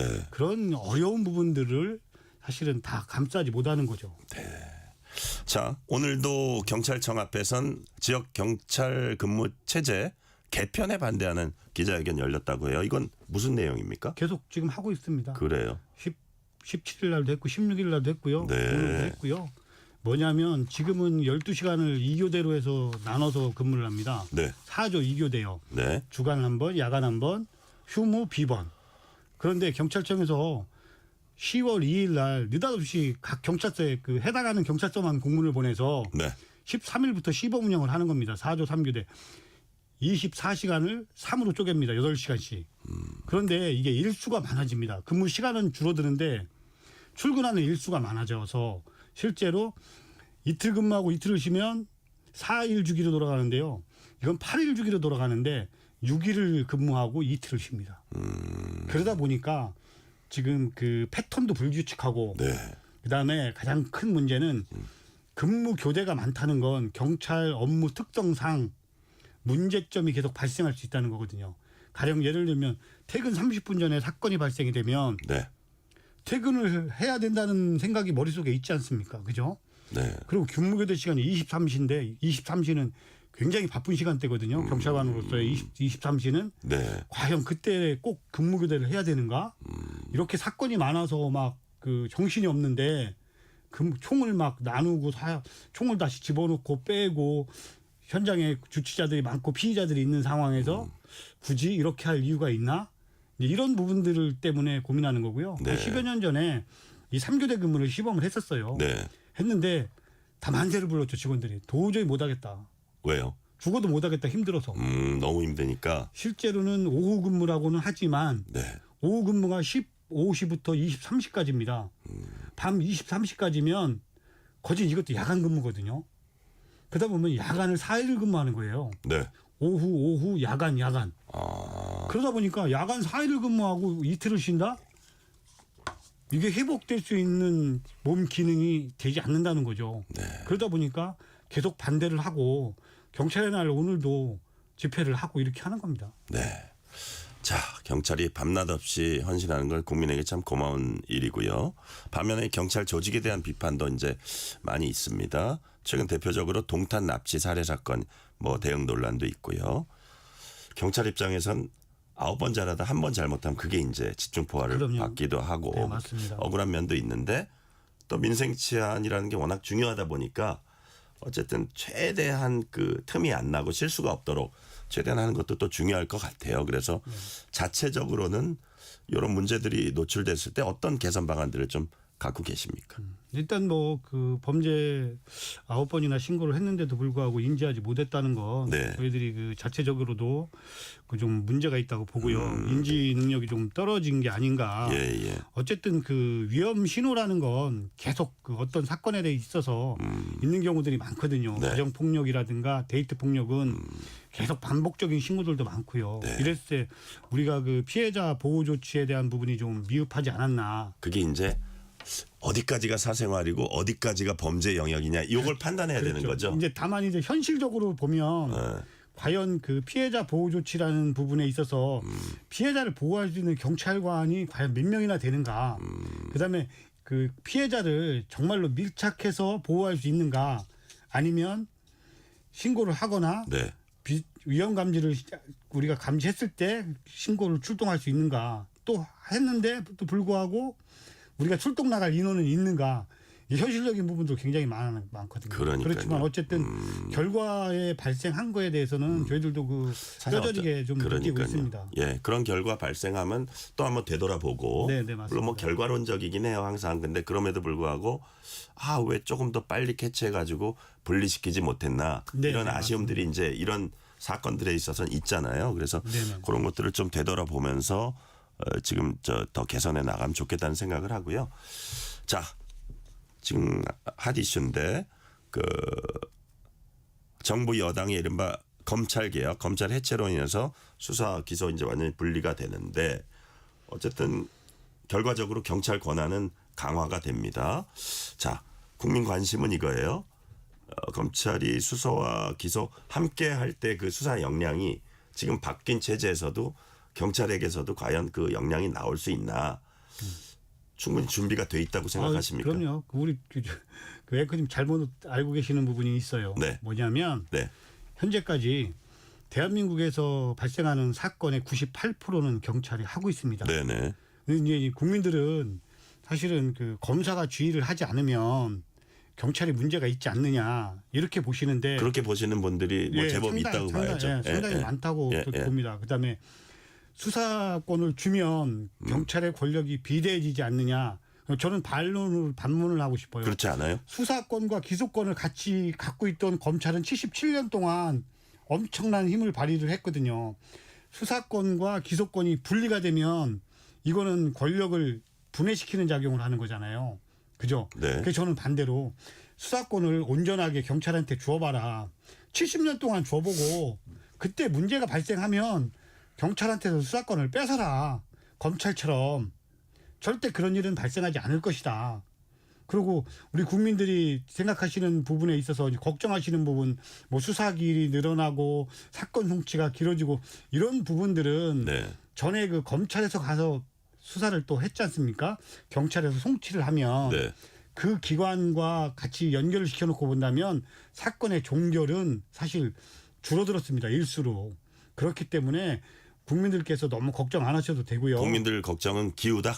그럼요. 예. 지금은 저는 그렇게 봅니다. 우리 경찰 수사에 대해서 응원해 주시고 지지해 주시고 힘을 좀 북돋아 주시면 우리 그 책임 수사를 할 수 있는 경찰관들이 조금 더 책임감을 가지고 국민을 위한 수사를 할 것이라고 저는 확신하고 그러니까 있습니다. 이제 뭐 저 무슨 말씀인지는 이해는 되는데 네, 위원장님 네. 그 예를 들어서 검찰이 또 특화돼 가지고 하던 수사들 있잖아요. 물론 경찰도 뭐 마약이면 마약 네네. 아니면 뭐 고위공직자 뭐 수사라든지 이런 부분들을 이제 같이 맡게 됐을 때 지금 이제 예. 현재 그 검찰의 수사비가 네. 제가 알기로 한 8천억 정도 되고요. 네. 그다음에 그 우리 수사관들이 한 6천 명 정도 됩니다. 검찰 수사관들이. 네. 지금 중수청을 세우는 목적이 그거지 않습니까? 검찰에서 하던 수사, 그다음에 그 중요한 수사는 중수처에서 하겠다는 거거든요. 네. 그렇기 때문에 실제로 국가수사본부에서 그 98%를 하고 2% 검찰에서 하던 부분을 중수청에서 하겠다는 부분이거든요. 그다음에 이제 저희들이 조금 더 요구하고 싶은 거는 특사경을 계속 활발하게 좀 수사 영역을 좀 높여서 가령 예를 들면 식품이라든가 위생이라든가 이런 특사경들 있지 않습니까? 세무라든가 네. 이런 데는 경찰 수사에 전면적으로 의존하지 말고 특사경제들도 부활을 해서 가령 예를 들면 수사를 한 10군데서 하는 거죠. 각 그 특수 분야에 따라서. 네. 그다음에 노동부도 지금 그렇죠. 노동 관련 보건이면 보건, 식품이면 보건, 식품 그렇죠. 뭐 이런 식으로. 그렇죠. 예. 그렇게 해서 특화된 수사를 해서 영장 청구만 검찰에서 하는. 그러니까 예를 들어서 노동 관련은 그 고용노동부에서 네, 맞습니다. 그러니까 청이 되겠죠. 청 주로. 그렇죠. 예. 네. 뭐 그런 식으로 해서 그 영장 청구만 모아서 하도록. 그렇죠. 예. 그래서 굳이 뭐 경찰의 모든 수사를 맡길 필요는 없다고 생각을 하고요. 네. 뭐 경찰을 물론 뭐 개인의 일탈은 아예 없다고 저희들도 장담할 수는 없지 않습니까? 네네. 그렇지만 실질적으로는 뭐 중수청, 그다음에 특사경, 경찰 수사하는 그 경찰에서 수사하는 곳이 많다면 대한민국에서 큰 문제는 없을 거라고 생각을 합니다. 요 부분은 위원장님 어떻게 보세요? 그러니까 아까 뭐 그 최일선 지구대라든지 형사라든지 민생 치안 최일선 이 부분의 수사 인력 비중이 많이 줄어들어서 어려움이 더 가중됐다고 하는데 경찰이 기존에 검찰이 하던 약간 특수 분야 이런 거에 또 약간 인원을 배분하면 민생 치안 최전선이 조금 이거 부실해지면 어떡하지? 이런 걱정은 안 됩니까? 일단은 그 부서별로다가 지금 나뉘어져 있고요. 네네. 일단은 그 경찰청이 있고요. 네. 그다음에 그 시도청에 광역수사대가 있고 그다음에 형사기동대가 있습니다. 예. 그다음에 이제 경찰서 단위로 오면 강력이 있고 이제 수사 파트가 있거든요. 네. 그래서 이제 업무는 이미 다 분산되어 있어요. 그래서 경찰서에서 사실은 그 민생 아까 말씀하셨지만 민생 사범을 보통 경찰서에서 하거든요. 네. 물론 시도청에서도 하지만 그 위의 사건들은 뭐 반부패라든가 뭐 기획수사는 뭐 청이라든가 그 경찰청 단위에서 하기 때문에 네. 경찰서에서의 민생 그 사범에 대한 수사는 뭐 위축되거나 뭐 축소되진 않을 것이다 이렇게 봅니다. 네.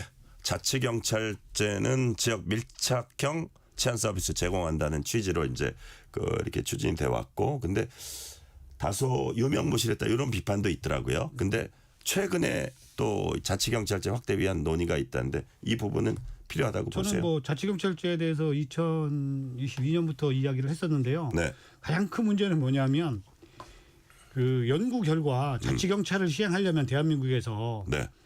3조 4천억의 예산과 4만 7천 명의 인력이 필요하다고 네. 연구 결과가 있습니다. 그런데 22년 10월에 법을 통과시킬 때 네. 그때가 코로나 시국이어서 예산이 없다는 이유로 인원 제로, 예산 제로로 자치경찰을 시행을 했습니다. 그럼 이게 온전할 리가 없잖아요. 네. 근데 현재도 지금 자치경찰을 추진한다고 하는데 아직까지 깜깜입니다. 아직까지 토론회 한번 한 적 없고 과연 1원화 모델로 갈 건지 2원화 모델로 갈 건지 통합 모델로 갈 건지에 대해서 이야기한 적이 없고 네. 거기에 어느 정도의 예산을 투입을 하겠다. 인원을 어느 정도 하겠다. 네. 라는 그 구체적인 안이 없기 때문에 네. 이 자치경찰은 지금처럼 한다 그러면 뭐 국민 여러분들께서는 자치경찰이 이게 무늬만 아니냐 이렇게 이야기하는데 예. 그럴 수밖에 없는 이유가 있는 겁니다. 여건을 갖춰놓고 해야 된다 이런 말씀이시네요. 그렇죠. 자, 이제 시간이 거의 다 됐는데 마지막으로 좀 미래지향적인 발전적인 경찰 위해서 이런 게 꼭 필요하다. 어떤 게 있겠습니까? 네, 오늘 그 경찰 80주년 네. 진짜 그 나이를 이제 많이 먹었습니다. 그러네요. 그동안 그 국민 여러분에게 죄송한 부분도 많았고 잘못한 부분도 많이 있었다고 생각을 합니다. 우리 경찰관들이 잘못한 부분에 대해서는 깊이 반성하고 오늘을 계기로 조금 더 성찰해서 앞으로도 나아갈 수 있는 경찰관이 될 수 있도록 우리 국민 여러분께서 현장 경찰관들에게 응원해 주시고 지지해 주시면 국민 여러분에게 좋은 서비스, 치안 서비스로 보답하겠습니다. 고맙습니다. 네. 오늘 말씀은 여기까지 듣겠습니다. 지금까지 민관기 전국경찰직장협의회 위원장이었습니다. 오늘 말씀 감사합니다. 감사합니다. 편지 왔습니다. 퇴근길 지친 당신에게 힘이 되는 뉴스를 전해드립니다. 매일 저녁 당신과 함께 읽는 세상 이야기. KBS 1라디오 뉴스레터 K.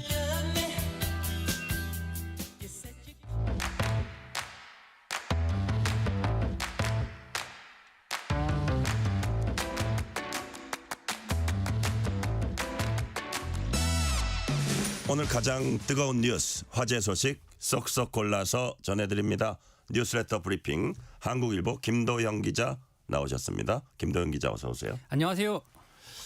한국의 1인당 GDP가 대만에 역전당할 거란 소식 일전에 전해드렸는데요. 구매력 기준으로 하면 한국이 대만보다 연간 2만 달러 가까이 낮다? 이런 분석이 있어요? 예, 국제통화기금 IMF의 분석입니다. 올해 한국의 1인당 명목 GDP 전망치가 35,962달러인데 대만의 경우에는 37,827달러거든요. 약 2,000달러 차이가 나는데 이게 2003년 이후 약 22년 만에 대만에 역전당하게 되는 겁니다. 그런데 해당 국가에서 그 돈으로 무엇을 얼마나 살 수 있는지 실질적인 구매력이 중요하잖아요. 네. 이걸 판단하기 위해서 IMF에서 구매력 평가 PPP라고 하는데 이걸 기준으로 한 1인당 GDP를 산출을 합니다. 국가 간의 생활 수준을 비교하기 위한 건데요. 이걸 기준으로 보면은 한국의 경우 62,885달러고요. 대만은 85,127달러로 차이가 2만 달러 넘게 벌어집니다. 네. 1인당 명목 GDP는 2,000달러 차이가 나는데 구매력을 기준으로 하면 2만 달러까지 벌어지는 겁니다. 한국의 경우 올해 이 수치가 세계 35위 수준인데 대만은 미국 바로 다음인 12위입니다. 네, 결국 비슷한 돈 버는데 대만 사람들 실제 생활 수준이 우리나라 사람보다 높게 평가된다 이런 뜻으로 이해가 되는데 원인이 이게 물가인가요? 예, 맞습니다. 구매력 평가 기준으로 했을 때 동일한 재화나 서비스를 구매할 수 있는 실질 구매력을 기준으로 하거든요. 네. 물가 수준이 낮을수록 이 수치가 상대적으로 높게 평가가 됩니다. 대만의 경우 인플레이션이 비교적 안정된 상태를 유지하고 있는데요. 국제금융센터에 따르면 대만의 실질 GDP 성장률 전망치가 5.3%나 되거든요. 그런데 올해 소비자 물가 상승률 전망치는 평균 1.7%에 그칩니다. 네. 실질 성장률이라는 것은 명목 성장률에서 물가 상승률을 제외한 수치인데 이걸 제외하고 또 큰 폭으로 성장을 하고 있는 겁니다. 전문가들은 대만의 내년 소비자 물가 상승률이 통상의 물가 목표 2.0%보다 0.5%포인트 낮은 1.5%를 유지할 것으로 전망을 했습니다.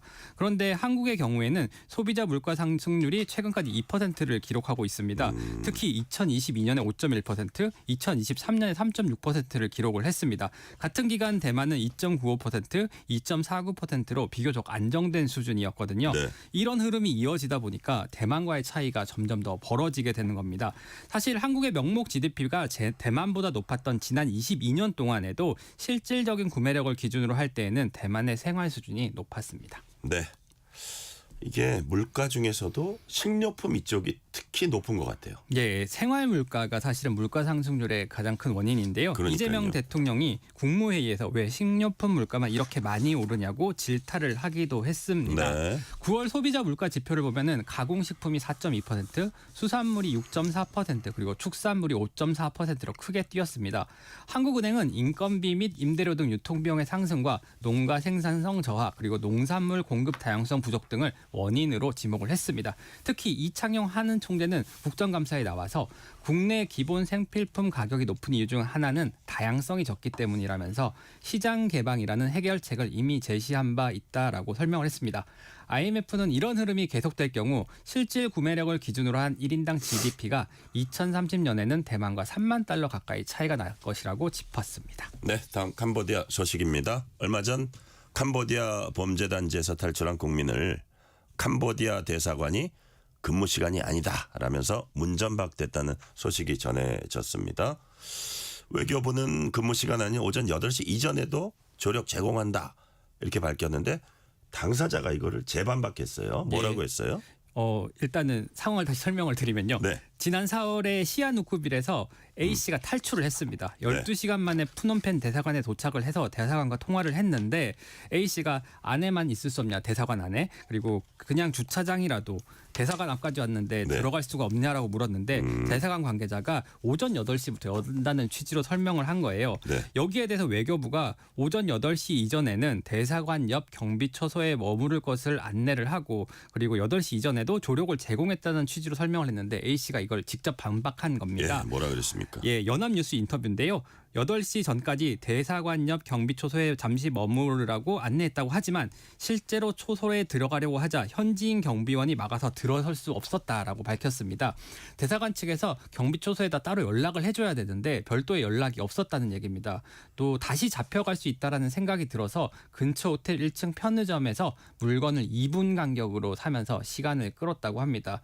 또 8시 이전에 조력을 제공했다고 외교부가 해명했지만 오전 6시부터 계속 대기를 했지만 누구든 먼저 와서 같이 있어주지 않았다. 오전 8시에 딱 맞춰 왔다라고 말을 했습니다.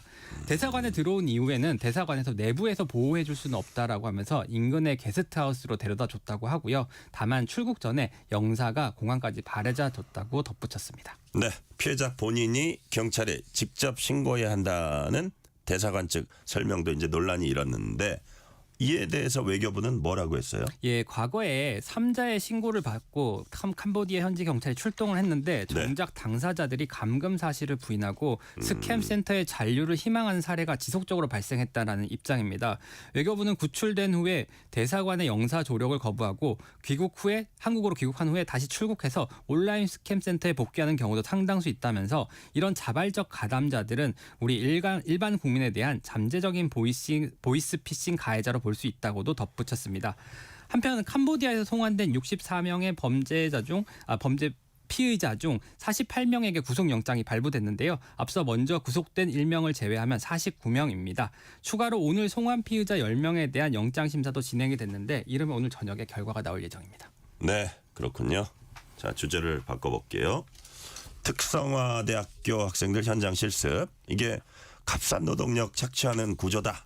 이런 비판이 제기돼 왔습니다. 특히 국립대학인 한국농수산대학교에선 학생들이 다치거나 심지어 목숨을 잃는 사건까지 일어난다. 이런 지적이 제기됐는데 그 무슨 얘기예요? 예, 한국농림수산대는 농림축산식품부 산하에 있는 3년제 국립전문대입니다. 이곳에서 지난 10년간 학생 52명이 죽거나 다친 것으로 조사가 됐습니다. 국회 농해수위 소속 윤준병 더불어민주당 의원이 받은 자료인데요. 네. 모두 현장 실습을 하던 도중에 사고가 발생한 것입니다. 이 중 사망 사고가 2건이나 되는데 김모 씨의 경우는 지난 5월에 경남 합천군의 한 돼지 농가에서 현장 실습을 하다가 불이 났는데 이 불길을 피하지 못해서 사망을 했고요. 지난 2022년에도 비료 배합 기계를 작동하던 원예학부 실습생이 목숨을 잃는 사고가 발생했습니다. 부상 사고도 50건이나 되는데 1년에 5명씩 발생하는 셈입니다. 골절, 뇌진탕, 화상 등의 중상도 많습니다. 이야, 이거 정말 참 의외인데요. 현장 실습은 그리고 필수지만 일을 하는 거잖아요. 그래서 당연히 임금을 받아야 하는데 최저임금에도 미치지 못한다. 사실입니까? 예, 맞습니다. 1, 3학년 같은 경우에는 학교에서 교육을 받는데 2학년 2학기 동안 외부에서 장기 현장 실습을 받아야 합니다. 필수예요. 근데 이 처우가 굉장히 열악합니다. 올해 평균 지원금이 86만 1,000원밖에 안 됩니다. 2021년에 78만 6천 원이었는데 5년간 9.5% 올랐거든요. 같은 기간 최저임금이 시간당 8,720원에서 1만 30원으로 15% 상승한 것과 비교가 됩니다. 그리고 월 30만 원의 실습 보상금이 나온다고 하는데 이걸 합쳐도 월 최저임금 220만 원의 절반 수준 정도밖에 안 됩니다. 네. 윤 의원은 위험한 환경에서 값싼 노동력을 착취하는 구조는 끝내야 한다면서 노동환경 개선, 실습수당 현실화 등 보완책을 조속히 마련해야 한다라고 밝혔습니다. 네. 마지막 주제 꺼내들게요. 한국의 사교육 세계적으로 유례가 없는 수준이다 이런 평가를 받는데 이제는 방청소 기본적인 예절 교육까지 확장하고 있다는 보도가 나왔습니다. 구체적으로 뭘 가르치는지 또 수강료 얼마나 돼요? 일단은 각 가정에서 네. 방청소를 하거나 또는 연필을 준다거나 아니면 네. 식사 예절 같은 걸 교육하고 있는 그 사교육이 늘어나고 그거 있다고 집에서 하는 거 합니다. 아니에요? 예, 그거 이제 하기야 집에서는 안 하긴 안 하는데. 가정교육의 외주화가 일어나는 겁니다. 아, 가정교육의 외주화다. 예, 보통 강사가 시간당 3만 원 정도를 받는다고 합니다. 광진구에 사는 옥모 씨 같은 경우에는 네. 초등학교 4학년 딸을 위해서 방청소 전문 선생님을 집으로 불렀다고 합니다. 수업료는 말씀드린 것처럼 1시간에 3만 원 정도고요. 평소에 딸이 정리정돈이 안 됐는데 어떤 거를 가르치냐면요. 서랍별로 라벨을 붙인다거나 아니면은 1년 이상 쓰지 않는 볼펜을 버리라는 식으로 소소한 팁들을 가르쳐 준다고 합니다. 네. 또 정리력 전문가라는 자격증을 가진 정다은 씨가 있는데요. 하루 평균 5시간 가량을 강의한다고 합니다. 네. 이부자리 정리나 서랍을 끝까지 닫는 법 또는 칫솔을 잡는 법, 또 머리를 제대로 감는 법 등 기본적인 생활 습관을 강의한다고 합니다. 수강생 대부분 10대인데 절반 정도가 초등학생이라고 합니다. 정 씨는 요즘 가정에서 정리정돈을 제대로 가르치지 않아서 그런지 청소년 수요가 최근 들어 눈에 띄게 늘어났다고 밝혔습니다. 이외에 수험생의 멘탈 관리를 해주는 이색 사교육도 늘어나는 추세라고 합니다. 박남기 광주교대 명예교수는 가정에서 아이를 훈육하다 갈등을 빚을 바에야 차라리 돈을 내고 전문가에게 교육을 맡기는 걸 가성비로 받아들이는 측면이 있다라고 설명을 했습니다.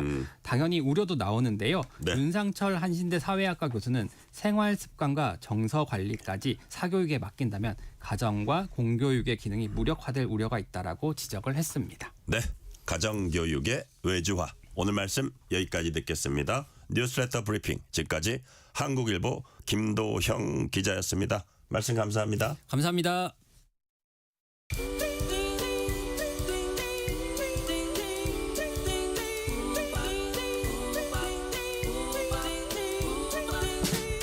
오늘 하루 뉴스를 정리해주는 다정한 편지 한 통.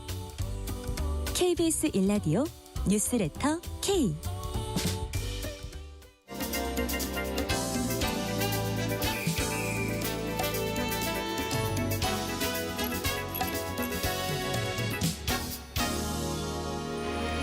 헷갈리는 법 이야기 쉽고 명쾌하게 정해드립니다. 손변희 정해. 오늘도 손정혜 변호사와 함께 알차고 유익한 법 얘기 나눠보겠습니다. 손정혜 변호사님 어서 오세요. 안녕하세요. 손정혜입니다. 자, 손정혜 변호사님이 오늘 정해 주신 주제는 사이버레카입니다. 유튜버 쯔양 박정원 씨인가요? 그 본명이 전 국회 국정감사 참고인 출석했습니다. 자, 사이버레카들로부터 협박과 공갈 피해 당했던 쯔양. 국감에서 어떤 얘기했어요? 네, 일단 쯔양이 국정감사까지 출석하는 큰 용기를 냈던 것은 본인뿐만 아니라 이런 사이버 레카, 인터넷에서 벌어지는 각종의 명예훼손 공갈 사건의 피해자를 대표해서 네. 정치권에 여러 가지 요청사항이 있었기 때문에 목소리를 냈고요. 그 당시에 피해를 입으면서 아무것도 할 수 없을 만큼 굉장히 두렵고 막막한 상황이었다. 이렇게 이야기를 했고요. 김장겸 의원, 국민의힘 의원이 유튜브가 이 문제에 대해서 신속하게 대응해줬냐 이런 질문을 했는데 너무나도 감사하게 많은 분들이 관심을 가져주시고 도와주시는 분들도 많이 계셨다고는 했지만 일반 시민들께서는 생업을 하시면서 이런 소송 비용을 마련하기도 어려울 것이다. 그리고 사실 쉽지 않았다고 생각한다고 하면서 특히 영상 확산 속도가 굉장히 빠른데 그러니까 하루 만에 수십만 명까지 퍼져서 보게 되는데 지워지는 절차는 다소 오래 걸리고 또 지운다고 하더라도 오해를 풀기가 굉장히 어려웠다라고 하면서 아예 지워지지 않는 영상까지 있었고 그로 인해서 2차 피해도 굉장히 많았을 뿐만 아니라 플랫폼 측의 미흡한 대응도 문제였다라는 취지로 소했습니다. 네.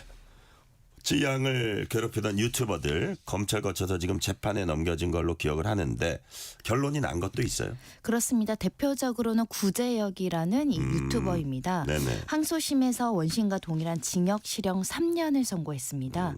제명은 공갈죄였습니다. 명예훼손을 넘어서서 협박해서 금품을 갈취했다라는 죄로 유죄의 판단을 받았고요. 이 사람 혼자 범행을 한 게 아니라 공범으로 기소된 주작 감별사 그리고 방조했다라는 카라큘라, 크로컬다일 모두 유죄가 선고가 됐고 다만 실형이 아닌 주작 감별사에게는 징역 1년의 집행유예 3년, 카라큘라에게는 징역 1년의 집행유예 3년이 선고됐었는데요. 집행유예 이 판결도 상당 부분 또 높은 양형일 수 있기 때문에 재판부에서는 행위의 재질이 좋지 않다, 피해도 극심하다라는 점을 인정했다고 봐야 될 것 같고요. 또 채무 변호사라는 사람들도 이 쯔양에게 공갈, 개인정보법 위반, 변호사법 위반 등의 행위를 해서 1심에서 징역 2년을 선고받았다가 항소심에서 감형돼서 선고받은 사안이 있습니다. 네.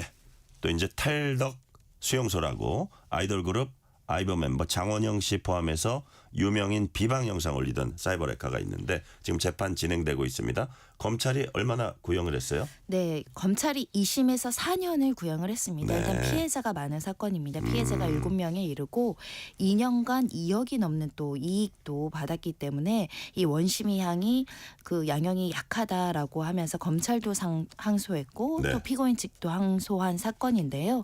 일단 1심에 이제 징역 2년의 집행유예 3년이 유지될지 또는 더 무겁게 또는 더 감형이 될지는 좀 지켜봐야 될 것으로 보이지만 이 사건 같은 경우는 장원영 씨가 굉장히 노력하고 집요하게 이 사이버 레카에 신원을 확인했던 사건이기 때문에 또 유의미한 사건이기도 했습니다. 네. 대부분 가해자들이 공갈, 협박 또는 명예훼손 아까 얘기했지만 갈취 뭐 이런 것들도 있는데 죄질에 따라 다르겠지만 대체적으로 어느 정도 형량이 나옵니까? 네, 일단 아까 말씀드린 구제혁 같은 경우 징역 3년 다소 높은 형이었다라고 말씀드린 것은 우리 대법원의 양형 기준 자체가 그렇게 다소 높게 나와 있지는 않습니다. 공갈죄는 금액에 따라서 다르지만 한 징역 10개월에서 2년 정도. 그러니까 공갈죄 치고는 많이 때린 거네요. 그렇습니다. 좀 더 금액이 높으면 징역 1년 6개월에서 4년 규정되어 있는데요. 특히 명예훼손 같은 경우도 징역 6개월에서 1년 4개월 이렇게 정해진 경우도 많기 때문에 다소 이 명예훼손이라든가 공갈죄는 개인의 어떤 생명의 침해가 있을 정도의 정신적 고통을 야기하는 범죄 치고는 양형 기준이 좀 낮은 거 아니냐 이런 목소리가 나와 있고 그럼에도 불구하고 이 양형 기준에도 이렇게 실형까지 재판부가 내렸다라는 점은 이제는 이런 사이버 레카들이 하는 행동들을 범죄라고 명확하게 규정하고 자칫 잘못해서 타인의 어떤 명예를 훼손하거나 또 어떤 약점을 잡아서 돈을 뜯어내는 행위는 실형까지 나올 뿐만 아니라 이렇게 사회봉사 시간, 교육명령, 추징까지 나올 수 있다는 상징성이 있는 판결들입니다. 네. 그런 나쁜 방법으로 사이버 레커가 벌어들인 이제 수익이 있잖아요. 추징은 어떻게 돼요? 대부분 추징되어 오지는 않았는데 그럼에도 불구하고 검찰에서 굉장히 의지를 갖고 있었고요. 범죄 수익을 환수하겠다라는 의지를 천명하고 실제로 이렇게 아까 말씀드린 사이버 레카 탈덕 수용소 같은 경우에는 추징 판결이 2억이 나왔습니다. 그러니까 범죄 수익도 이제는 환수하겠다라고 이제 수사기관까지 움직인 마당이기 때문에 이렇게 어떤 유튜브나 관련한 SNS를 통해서 누군가의 약점과 누군가의 사생활로 돈을 버는 수익의 어떤 유통 경로는 일정 부분 차단되고 있지 않을까 합니다. 네. 자, 국감에 나왔던 쯔양은 여러 가지 자기의 그 경험 그다음에 실상을 얘기하면서 모든 사람이 나처럼 대처하기는 어렵다. 뭐 이런 취지의 얘기를 하면서 애초에 피해자가 나오지 않도록 하는 게 더 현명한 방법이다 이런 취지로 얘기를 했는데 손 변호사님 보시기에 법적으로 좀 미비한 점 어떤 게 있다고 보세요? 그러니까 일단 유튜버가 어떤 경우에는 언론사보다 팔로워나 이렇게 그 구독자들이 많은 경우도 그렇죠. 있죠. 그런데 예. 사실상 언론사가 가지는 도덕적 윤리적인 기준이라든가 업계의 기본적인 가이드라인을 지키지 않고 네. 오로지 본인의 어떤 영향력을 유지하고 수익을 창출하기 위해서 약자를 괴롭히는 방식의 방송이 많다 보니까 네네. 이에 대해선 법이 규제해야 된다라는 목소리가 계속적으로 있었지만 이게 또 표현의 자유를 콘텐츠의 자유를 보장해야 된다는 논란과 맞물려서 쉽게 이루어지고 있지는 않습니다. 결국은 범죄자의 범죄의 의지를 약화시키는 게 중요하죠. 네. 이렇게 모든 유튜버가 범죄자라는 말씀은 아니고 이렇게 타인의 어떤 사생활을 빌미로 범죄를 하려는 유튜브가 왜 나와서 활동을 하느냐. 처벌했을 때의 불이익보다 받아가는 수익이 훨씬 크기 때문인 거죠.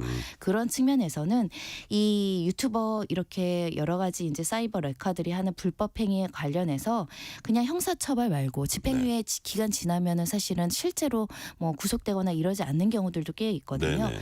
수익을 잡아야 된다. 이렇게 유튜브를 통해서 광고 수익을 통해서 또는 공갈로 받은 금액을 전부 다 몰수하고 추징할 수 있도록 꼼꼼하게 봐야 된다라는 것이고요. 네. 그것 때문에 가방위에서도 입법에 나서겠다라고 밝힌 건데 수익을 몰수하겠다. 그리고 징벌적 손해배상까지 검토하겠다. 실제 정보통신망법 개정안이 지금 위원회에 상정된 상황입니다. 아, 그러니까 이게 처벌 강화인데 어떤 재산상의 불이익도 확실히 줄 수 있게 해야 된다. 그런 취지로 제가 이해가 되고요. 자, 일단 이게 애초에 이게 가해를 하는데 가해자가 누군지 추적하기 어렵다고 해요. 어떻게 추적할 수 있습니까? 그러니까 대부분 피해자들이 포기하는 게 이 네. 유튜브나 이제 구글 코리아 측에 이 계정의 소유주의 신상 정보를 달라 민사 소송을 진행하려고 하더라도 이 사람의 이름이나 어떤 사람인지는 특정이 돼야 되는데 네네. 항상 정보를 제공할 수 없다. 신상 정보가 없다라고 회신이 오다 보니까 네. 이 실질적인 처벌과 소송까지 굉장히 어려운 과정들을 거치게 됐는데 이번에 한 변호사 그러니까 장원현 측 여러 이제 아티스트 측 변호사가 디스커버리 제도라는 미국 내 이 제도를 이용했습니다. 디스커버리 제도. 그러니까 아예 미국 가서 소송을 한 거죠. 디스커버리라는 것은 증거 게시 제도인데요. 쌍방이 갖고 있는 모든 증거를 제출하고 열람해서 검토해서 양측에서 이것을 숨기지 않고 정보 제공을 하라는 명령입니다.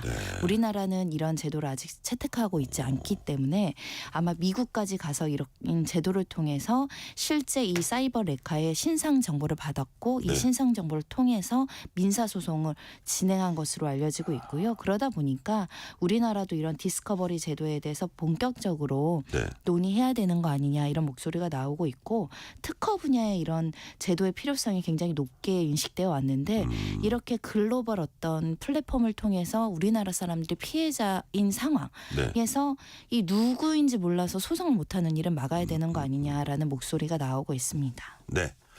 자, 이게 손 변호사님 얘기 듣다 보니까 일반인으로서는 혼자 대항하기가 상당히 힘든 그런 부분인데 결국 공권력 도움을 받아야 된다? 이렇게 보십니까? 공권력 플러스 공권력도 제도와 또 법이 마련되어 있어야 행동할 수 있는 것이기 때문에 그 부분과 관련해서 일단은 가해자의 신원이 확인 안 되는 문제와 관련해서는 플랫폼 쪽에 협조 의무를 강하게 부과하고 또 처벌을 강화할 뿐만 아니라 이렇게 이제 정보라든가 개인정보에 대해서 협조할 수 있도록 해야 된다라는 목소리가 나오고 있는 것이고요.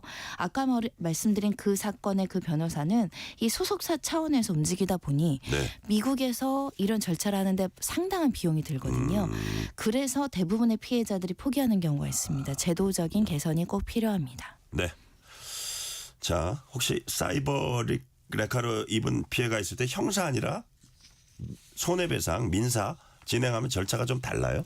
아닙니다. 형사나 민사는 일반적인 그 틀은 비슷한데 이제 가즙 세원 측에서 사이버 레커 뻑가를 상대로 이제 손해배상 청구를 진행했고 청구금액 3천만 원 중에 1,000만 원이 인정이 됐습니다. 그러니까 명예훼손을 했고 불법적이고 위자료를 지급해야 된다라는 판단이 나온 것인데요. 형사 고소를 하게 되면 당사자 직접 조사받고 이것이 또 언론에 공개되고 이런 부담을 가져서 손해배상 청구만 진행하는 경우도 있다라고 말씀드릴 수 있고요. 그런데 또 일각에서는 1,000만 원이라는 위자료는 너무 낮다. 왜냐하면 이 확대 재생산돼서 이 가집세원이 받는 명예 침해에 대한 정신적 고통의 크기는 굉장히 큰데 우리나라 법원이 여전히 이 부분에 있어서 소극적이다. 네. 이런 목소리도 나오고 있습니다. 네, 현재 국회 사이버레카 막기 위한 입법 한창 진행 중입니다.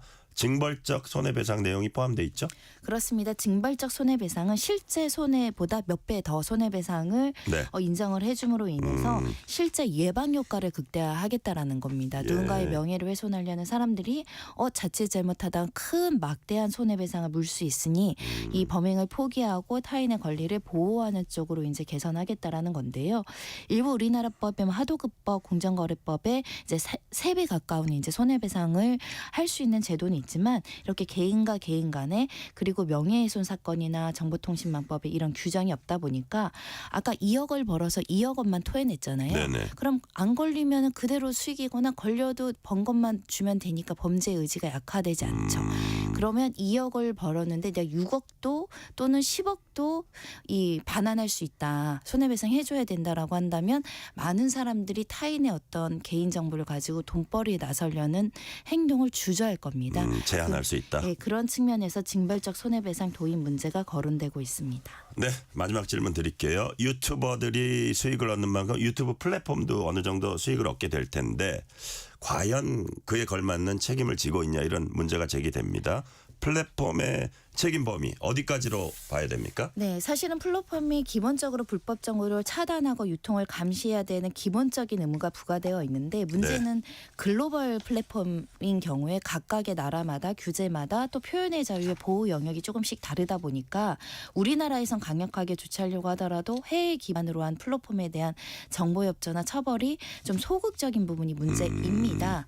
일단은 유럽연합에서는 디지털 서비스법을 제정해서 이 삭제, 감시, 감독 유마를 부과하고 있고 네. 가징금도 최대 6%까지 부과하고 있는데 또 미국은 이에 대해서 지금 우리나라 기업 규제하면 관세 부과할 거라고 하고 있어서 네네. 전 세계적인 관심과 통일된 규제가 좀 필요하지 않을까 생각하고요. 네. 이재명 정부는 엄격하게 지금 단죄하고 이 손해배상 적용하는 그 방안을 검토하라고 지시를 내린 상황입니다. 네, 여기까지 말씀 듣겠습니다. 지금까지 손정혜 변호사였습니다. 말씀 감사합니다. 감사합니다.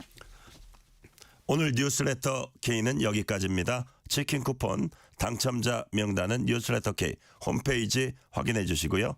끝곡은 김연자의 112 파티 듣겠습니다. 지금까지 뉴스레터 K 전종철입니다.